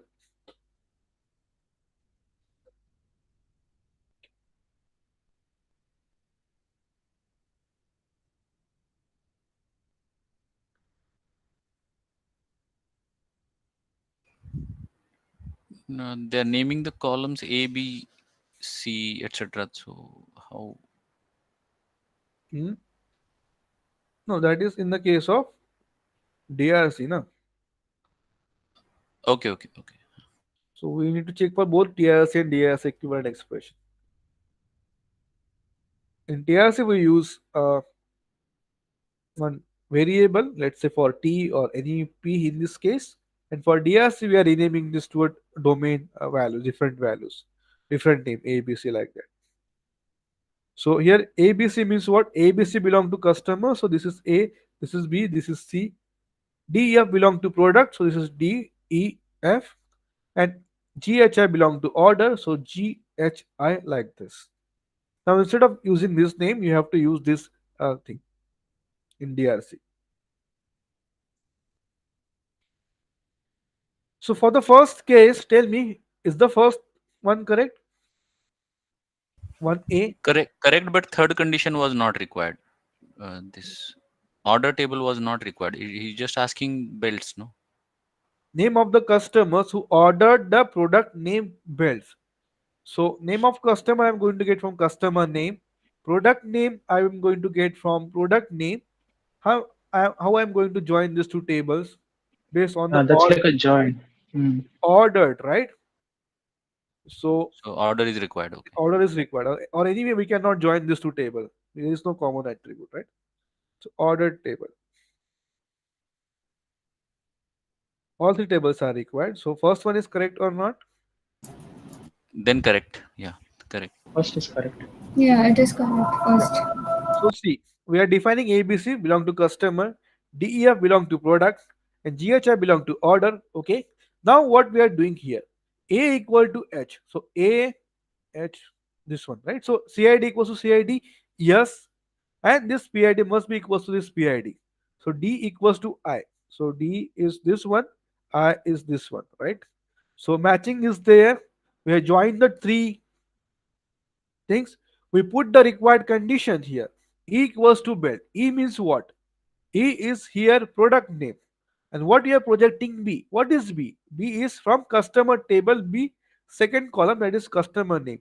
So we are projecting B based on the E by joining these three tables. So 1A is the correct matching thing. What about B? Yeah, that's correct, I think. B also correct? No, No, I it is don't not think. in the format of We are TRC. not checking names, right? No, Uh, either TRC or DRC, both expressions are there. Just tell me, is it correct or not? If it is not, then what is the reason? No, because see, he's taking out P, Hmm. but he should take out a tuple from customer and only the customer name T dot C Yeah, name, it is something like taking the record It's P, not returning not like the product. Yep. names of the customer. Yes. We are simply mentioning a P here. That is not the correct. So customers P, there exists P belong to product, there exists O belong to order. This is correct. C dot CID, O dot CID, okay. And this P dot PID equals to O dot PID. So we are joining the three relation. This is also correct. And P dot name, P dot name, P means what product? Dot name equals to belt. This is also correct. But what we are going to project here? We want to project name. That is what not we are doing here. So option B is not correct. Also, that P is a problem, if you right? would have written At the beginning, Yeah. So P is basically yeah, it says should have all been the, something else. yeah. Yeah, It instead should of be different P of product. variable. Yeah, that C can be dot correct. if it is Yeah. C dot C name, then is that correct? B as a TRC? So instead of this P, you are talking Yes. If we read instead of P, it is say for C dot C example, name, yeah, then it would have been correct. yeah, C dot C name. Yes, that will be correct. Okay. No, but is that a protocol? Is it usually written like that? C dot C name? Usually it is just some alphabet, right? Random T, and No, then no. you There are two project it things. later. Either you can specify whatever the columns you want to project here as well, or you can just use one variable and then you can mention it here. So both the things are fine. Okay.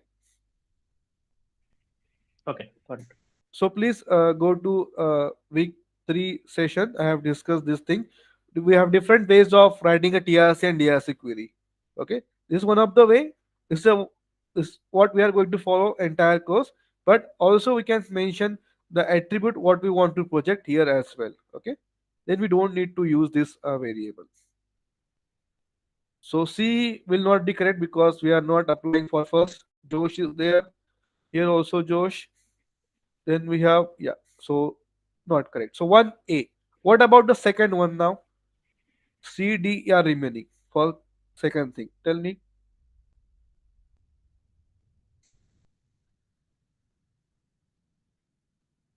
So name and price of the product. So first read the statement, name and price of the product. So we are going to get it from what? Product name, price from product table. Okay. Ordered by the customer whose name is Josh. Customer table is required, age is required, and ordered. So all the three tables are required. Okay. Now Yes. tell me which one is correct. Let's go with the C first. Is this correct?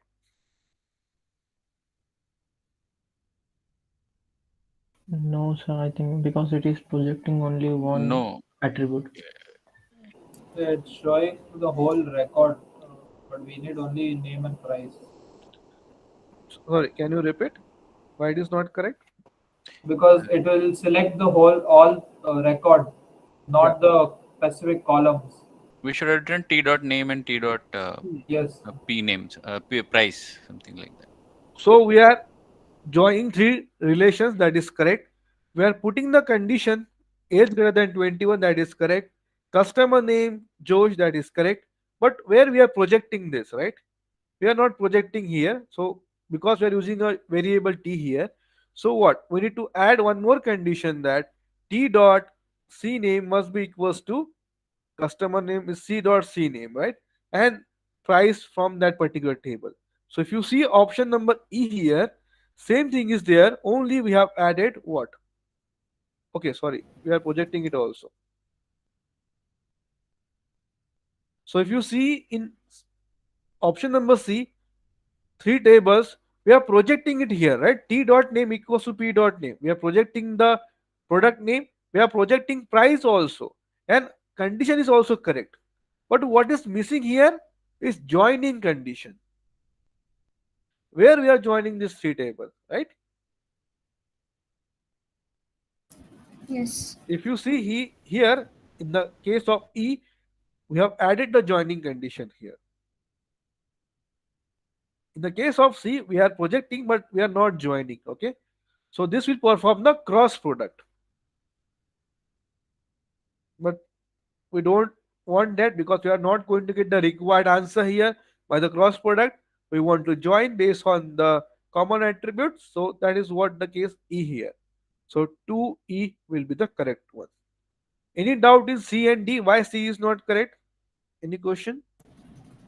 No. Clear. What about D now? Is D correct for second statement? No. There's or condition there. Huh. Or is there? If I make it this and AND, then what will happen? Then it is correct. Yeah, now that is correct. ABC customer and B equals to Josh and C equal greater than 25. Yes, we are defining this. Okay, again, you are putting a joining condition, so everything is correct. If I just simply change this to AND, in that case, this DRC will be correct. This is TRC, this one is DRC. Okay. So once can you explain how the E will project only the name and price specifically? See, in the Because case we have of asked to put huh, the whole record only T. We didn't put any name or price. okay. See, whenever you want to project anything in the case of TRC, so we are defining one T, and what this T we are going to project is specified here.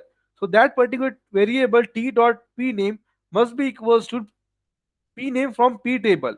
P means what? Product table, right? So there exists a product such that we are projecting this particular product name based on this condition. Again, we are projecting what? Price T dot price equals to P dot price. So whatever the variable we are defining it here, we need to specify like this for projection part. I can use anything. I can use A also. In that case, A dot P name equals to P dot P name. A dot price equals to P dot price. So whatever the variable you are defining here, for that variable we can project this the required thing here, right? So projection is happening here. Okay.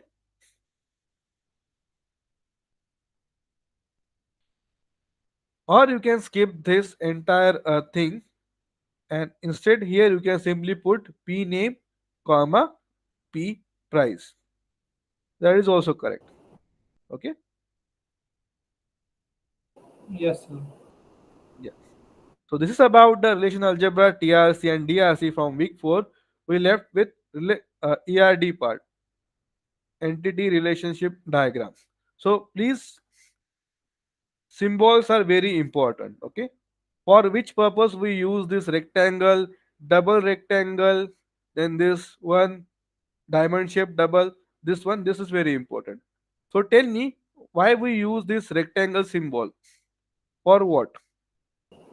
Representing an Sir, entity. entity. Entity. What about double rectangle? Weak Weak entity. entity. Weak entity. Weak identifying relationship or weak sorry, not relationship, entity.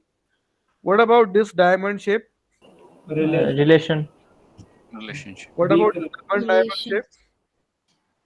Identifying relationship. Double diamond. Joining and weak entity, I think. Identifying, or Sorry. we can say weak relationship as well. Okay. This is what we are defining. Ellipse, Attribute. It's attribute. Attribute. simple attribute here. Simple Okay. attribute. What about this underline? Primary Primary key. key attribute. Primary key. Primary Key key. attribute. Key What attribute. about this with dotted line? Derived attribute, I think. No, no. Differentiator. Differentiator with Differentiator of weak entity. of weak entity. So if you see here, whenever I put like this, so entity will always have the primary key. Okay. And the primary key associated with the weak entity set is what? Differentiator. Okay. So it's a primary key but of weak entity set. Now, what is this one?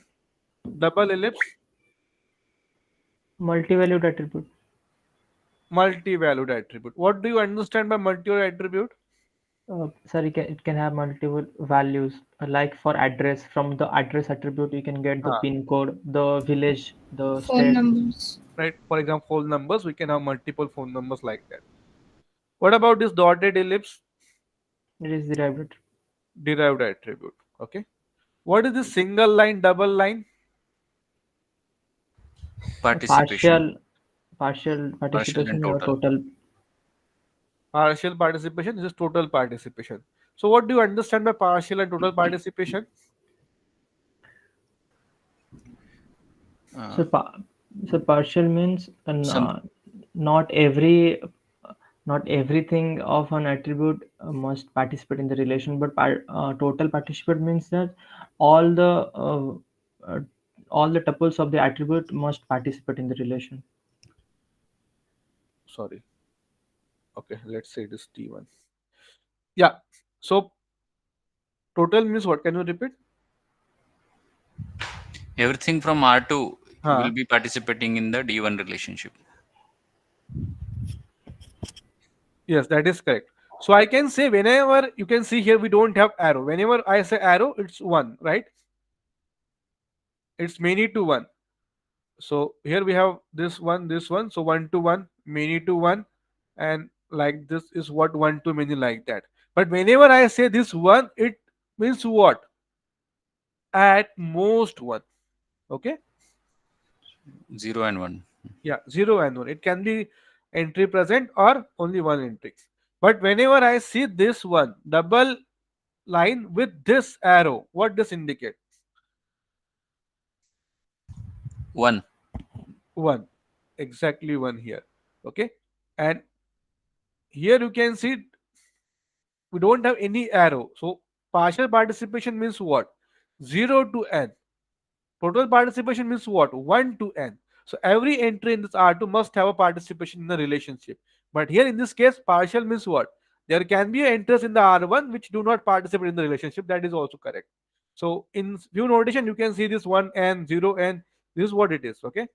So double line indicates total participation. It means 1 to n. Like that. Many to many, but double line. It is many to one like that, but it's only one. Exactly one. Not at most one. Okay. So these are the few things that you need to remember. So any question, we'll discuss one question.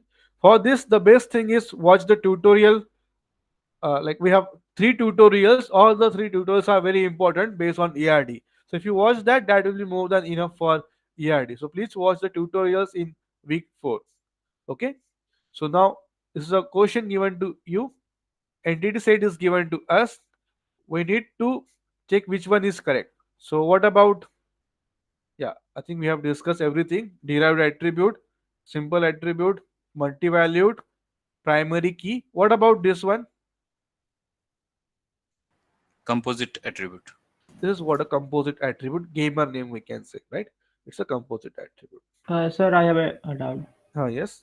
Sir, for the questions where we are asked to write the number of tables to define this relation, so is it necessary, like multivalued attribute, to have a table specially Yes. for a composite attribute? Yes. Whenever you see this ER diagram, for example, let's go back to, okay, let me draw here. So let's say we have one relationship like this, and let's say I have this one attribute, and here I have this multiple attribute. For this E1 and this for E2. For this E2, I can have only one table. For this E1, I need to have one table for other attribute and one more table for this multiple attribute. In that table, what will be the thing? Key of that E1 and second column will be that multiple attribute here, like that. Okay.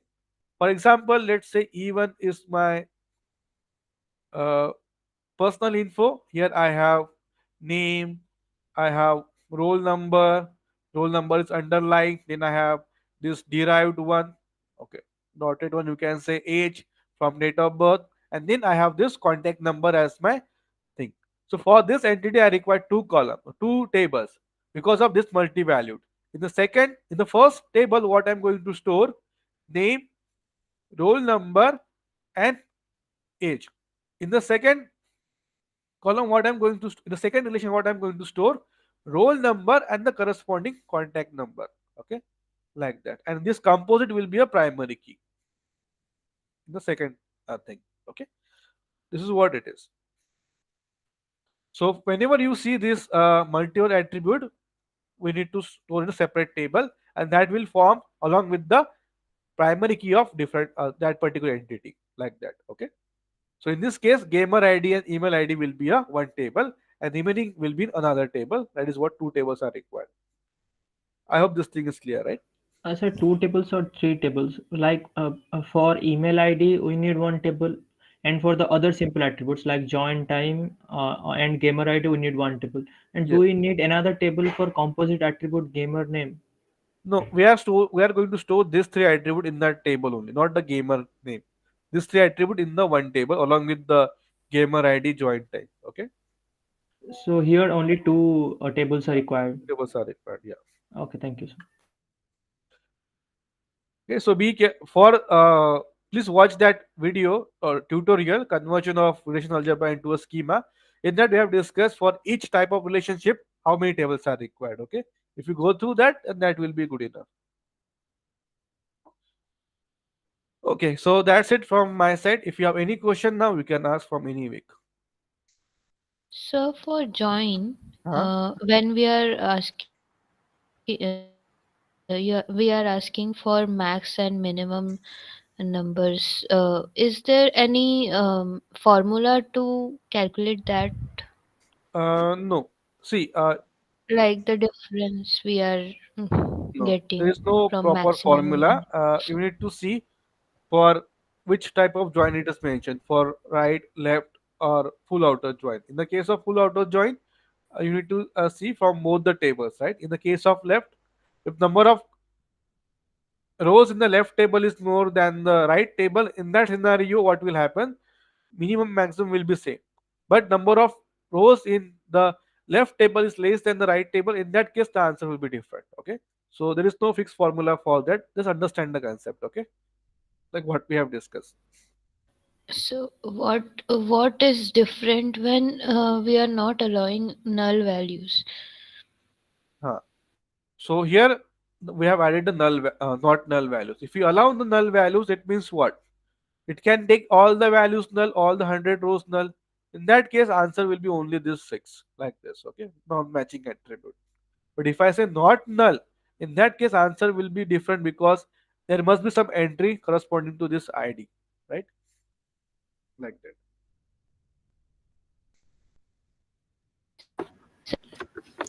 Can Okay. you repeat, Yes. please? So can you repeat your question? Sir, can you repeat, please? My network got uh, Okay. connect So see, here we are lost. defining that all attributes are having not null constraint. If we didn't put that condition, what will happen? We can take null values also here. Now all values can be null. In that case, we will get the minimum number. So answer will be different in that case. Only the rows corresponding to this ID, this table will be there. Okay, in the case of minimum one. So where it is mentioned that there is not null I have constraint. added the note here. So just handwritten notes in this. Okay, sir. Similar I type, similar okay. type of question in the mock test. Instead of left, there is full outer join, and we have added those note in the mock test. Okay, you can check that also. Yes, I It's was different also question. having the doubt in the same question. Okay, what is your doubt? So I had the doubt So, and I got it cleared. So Okay. I sir, if not null are not allowed, then after the join, outer join, the remaining things are not being added, right? Remaining values are not added. No, remaining values will be added. Now, if suppose there is no matching rows, in that case, what will happen? So here we are talking about the okay, very good. So we need to see which table we are looking for. Here, in the case of employees table, what will happen? Even though we have null values here, but this table is left table, right?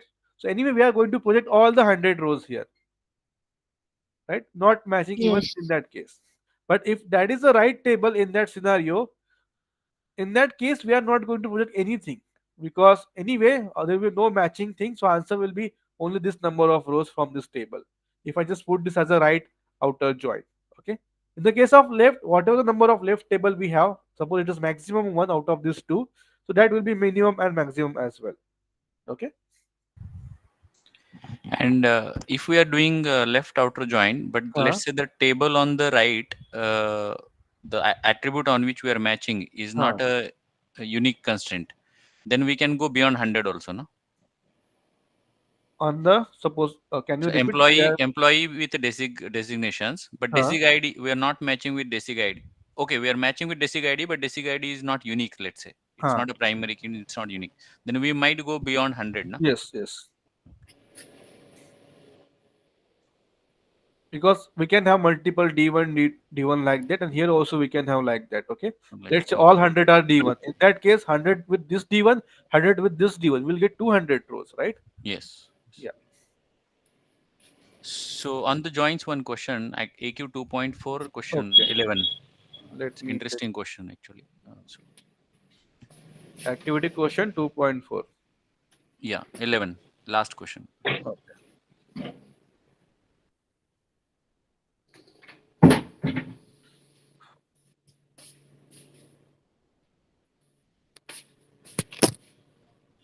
Only 10 question is there, no? Not 11 question is there.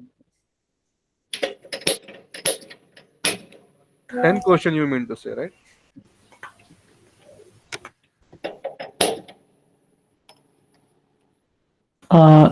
Sir, I have a Correct, correct. doubt. 10th question. 10th Yeah. question only. Yeah. Yeah, just a minute. Let me take this question, then we can discuss other doubts.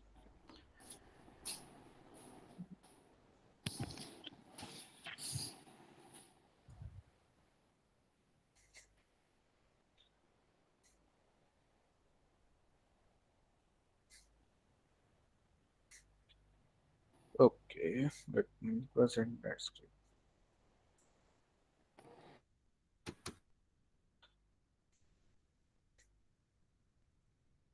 Yeah, is this visible? Yes. Little larger you can make, little bit only. Yeah, so see here. Okay, so two tables are given to us. We need to perform a self join. Okay, so which of the following case we need to perform self join? Self join means what? Joining with the same table itself. I'm considering this as T1, sorry T, and again same query but with different alias rename. Say for Q, then I can perform Q and T as a cross product or self join. Then I can do some operations, right? Now here you can see find the names of those hotels which share the same city with Hyatt. Now what you need to do in this case? So the requirement is what? Name of the hotels same Yeah, city first, with the Hyatt. Yeah. yes, yes. First understood and it was correct also. Huh. I didn't understand why the last option was correct, I think. Last So or the third option they have mentioned as correct. Uh, so find the names of those hotels which has booking on same room ID, right? So same room ID as that of booking on Hotel Taj. So here what we need to do? We need to join the table because apply condition on Taj, right? Now, once we join, we can filter the output based on the touch. So S01 will get matched with this one, for example, right? but then that's not self join. Now then it became a join between two different tables. So No, but we can also do self join here. So once we join the tables, what we are going to get this particular row. Now, what I want name of those hotels which has booking on the same room ID. So same room ID. So we can use this one same room ID, and again we require join. Okay, so self join means what? Self join will happen in the output of natural join of this one. So this will be as T1. Again, same natural join will be as T2. Okay, we can perform this as a self join because from the T1, what we are going to get this one. In the case of T2, we are going to apply a condition that R43 matches with the R43 any other, suppose if we have, and then we are projecting the name, right? So whenever we you but see but this, see, uh, still two tables got involved, no? So the self join thing is somehow violated. I felt the question was strictly about self join, so that's how I did neglected this answer. More suitable candidate is the fourth option, if you see, find for the the self. hotel ID of hotel which has booking of the longest duration.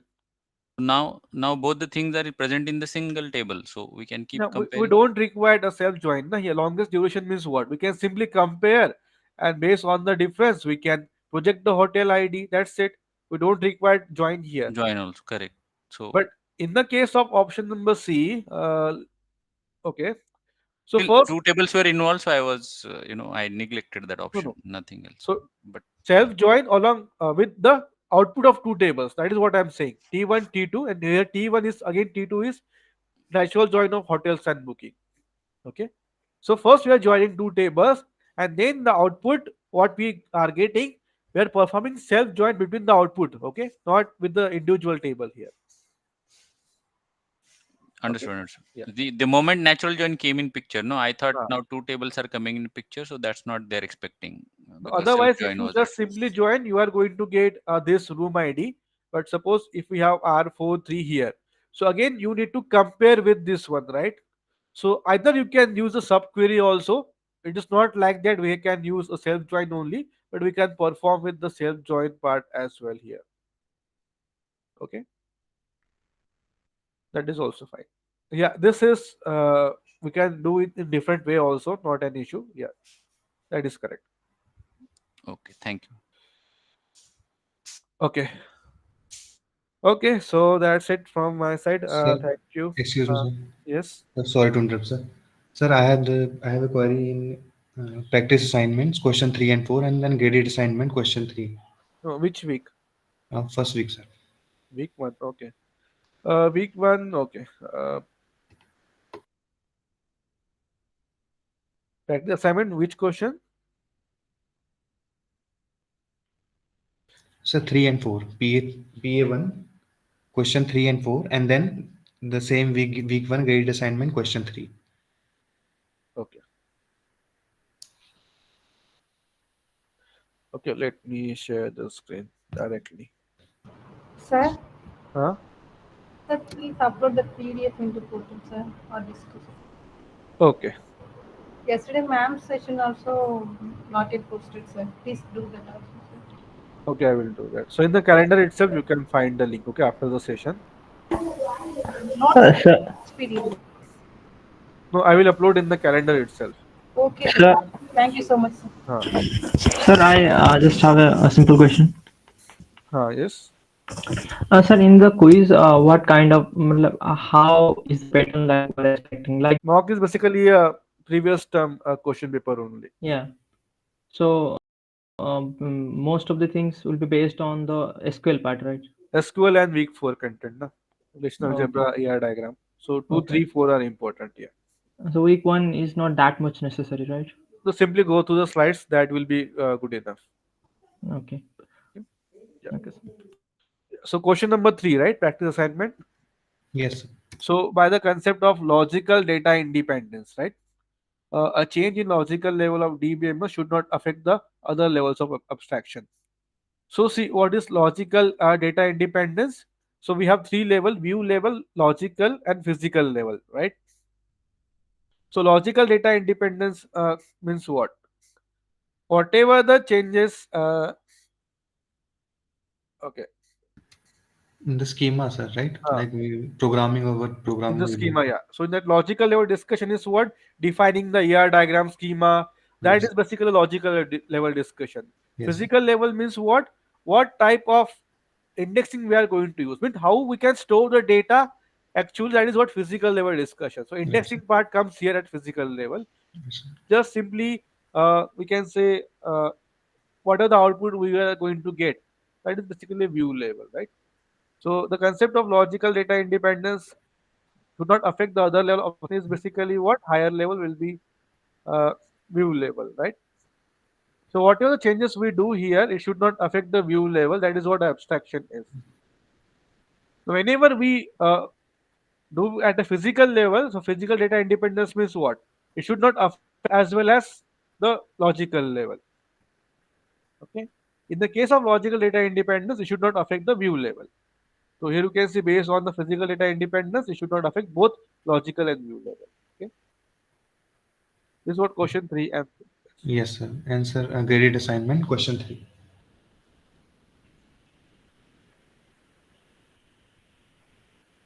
question number 3. Okay, the concept that change made to physical schema should not affect the logical level. Same thing, now physical data independence. Sir, but it's here, it's not mentioning like view level also, no? No, it is MCQ, na? So only one option is correct. So we are asking about the concept. Okay, so that make any changes to physical schema should not affect the logical level of DPMS. So physical data independence is the correct one here, right? Sir, but in the question, like when as per the concept, like logical and view level, they should not be affected, na? So I thought according to that, like if No, no. For this thing to be do, we require a concept of physical data independence, both logical and view level. Okay, so it's not like that because we're talking about this particular thing. Even if we say view level only, then that in that case also it will be physical data independence only because okay, you're dealing with the physical schema here. Yeah. I got it, sir. Thank you, sir. And sir, one more thing, like Uh, sir, could you please explain the difference, between compound and composite keys? Sir? Compound composite. Okay, Yes, sir. I mean, I tried to, but I have some confusion regarding it, sir. just a second.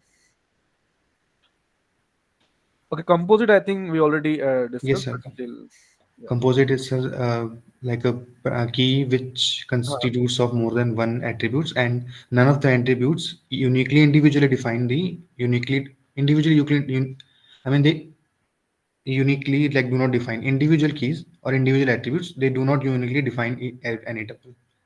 So see, Collectively if you refer to different resources on internet, sometimes both are the same thing, right? Why they are calling it same thing, you can see here. So first, composite key. So yes, composite key is different. Combination of more than one attribute. That is yes, simple. More than one attribute. yes. Okay, that is what composite key is.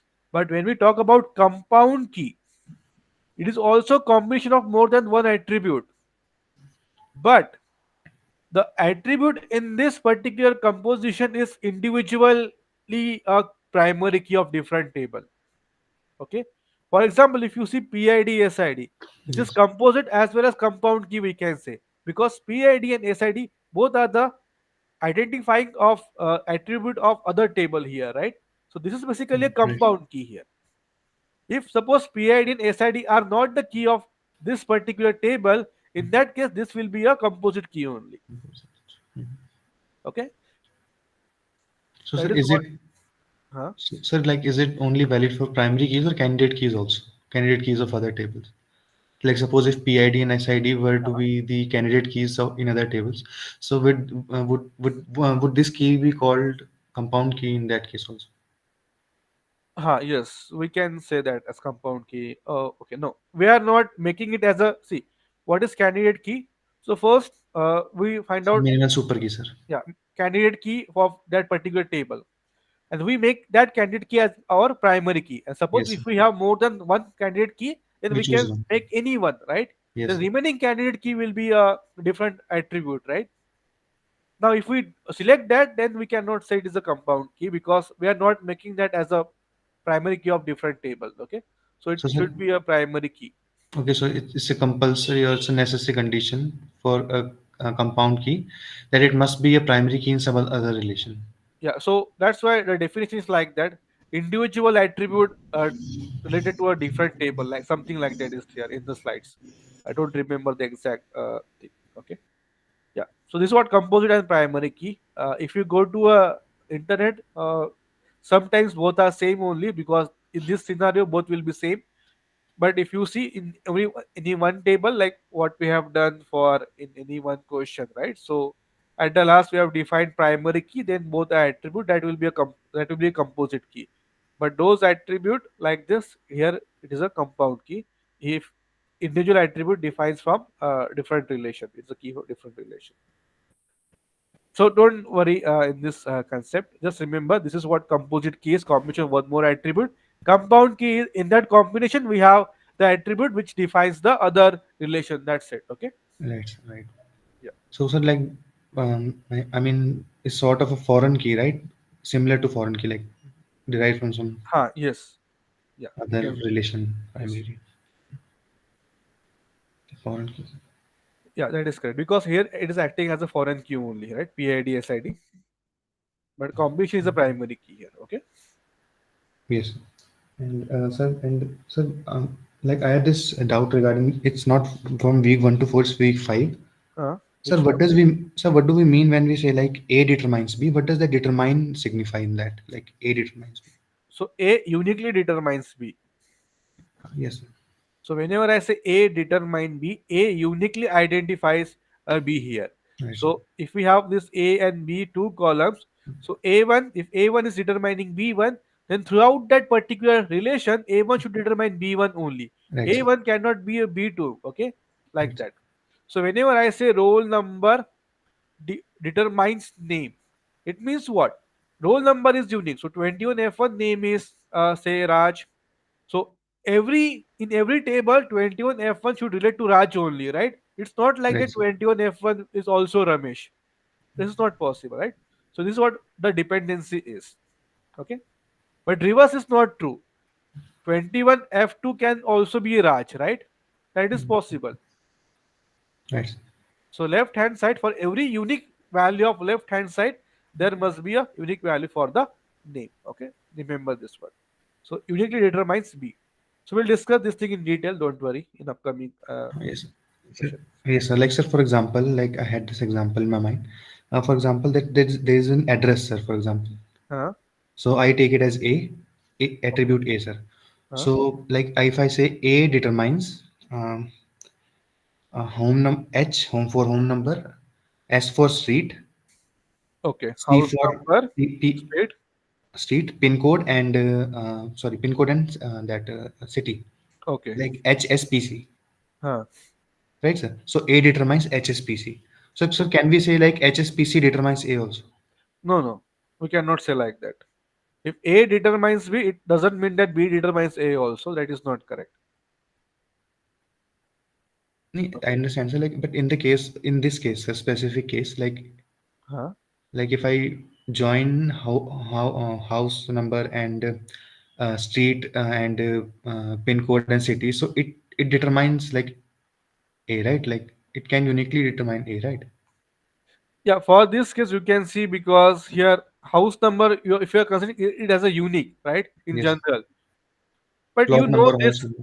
yeah, because you know this house number is unique, right? But in the case, suppose if you know the house number is unique, then we'll make it as a different thing, right?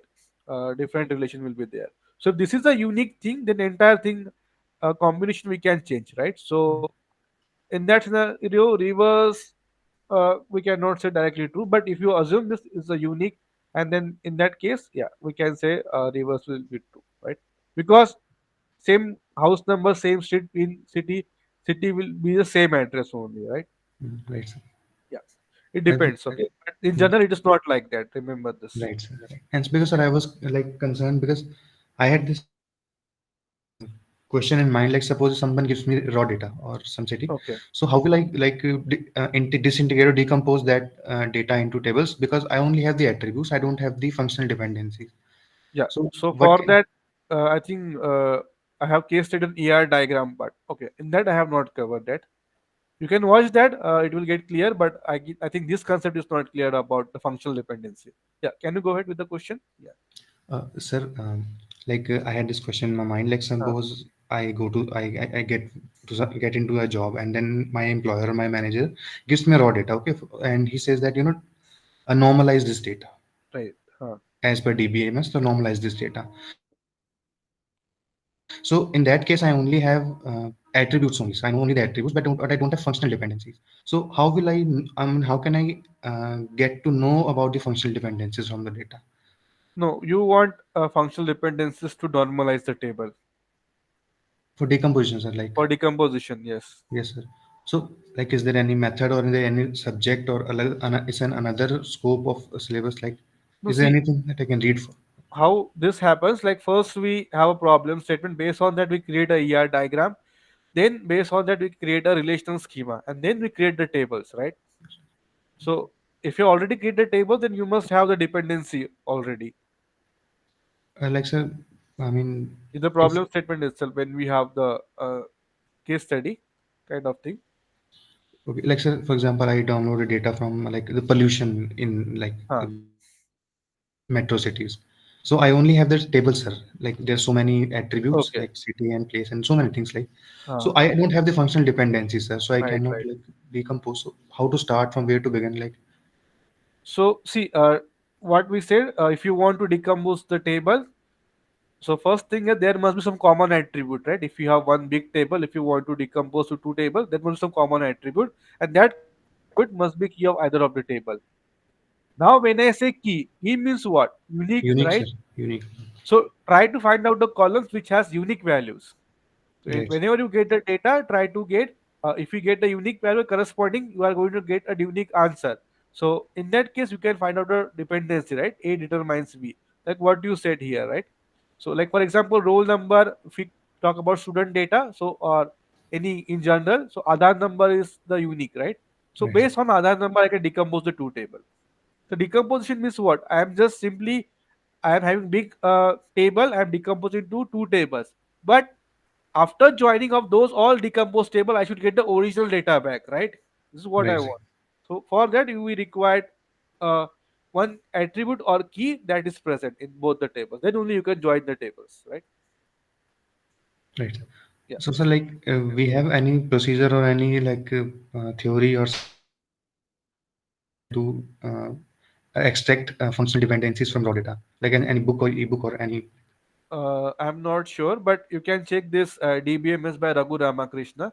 In that, Yes. we have few case studies. You can please go through that. Okay. Right. You can simply download the PDF. It is available. Yes, sir. Yeah. Okay. Great. All the Thank you, best sir. for quiz one. Yeah. Thank you, sir. Thank you so much for your Thank time, sir. you. Thank you so Bye much. bye. Good night, sir. Good night.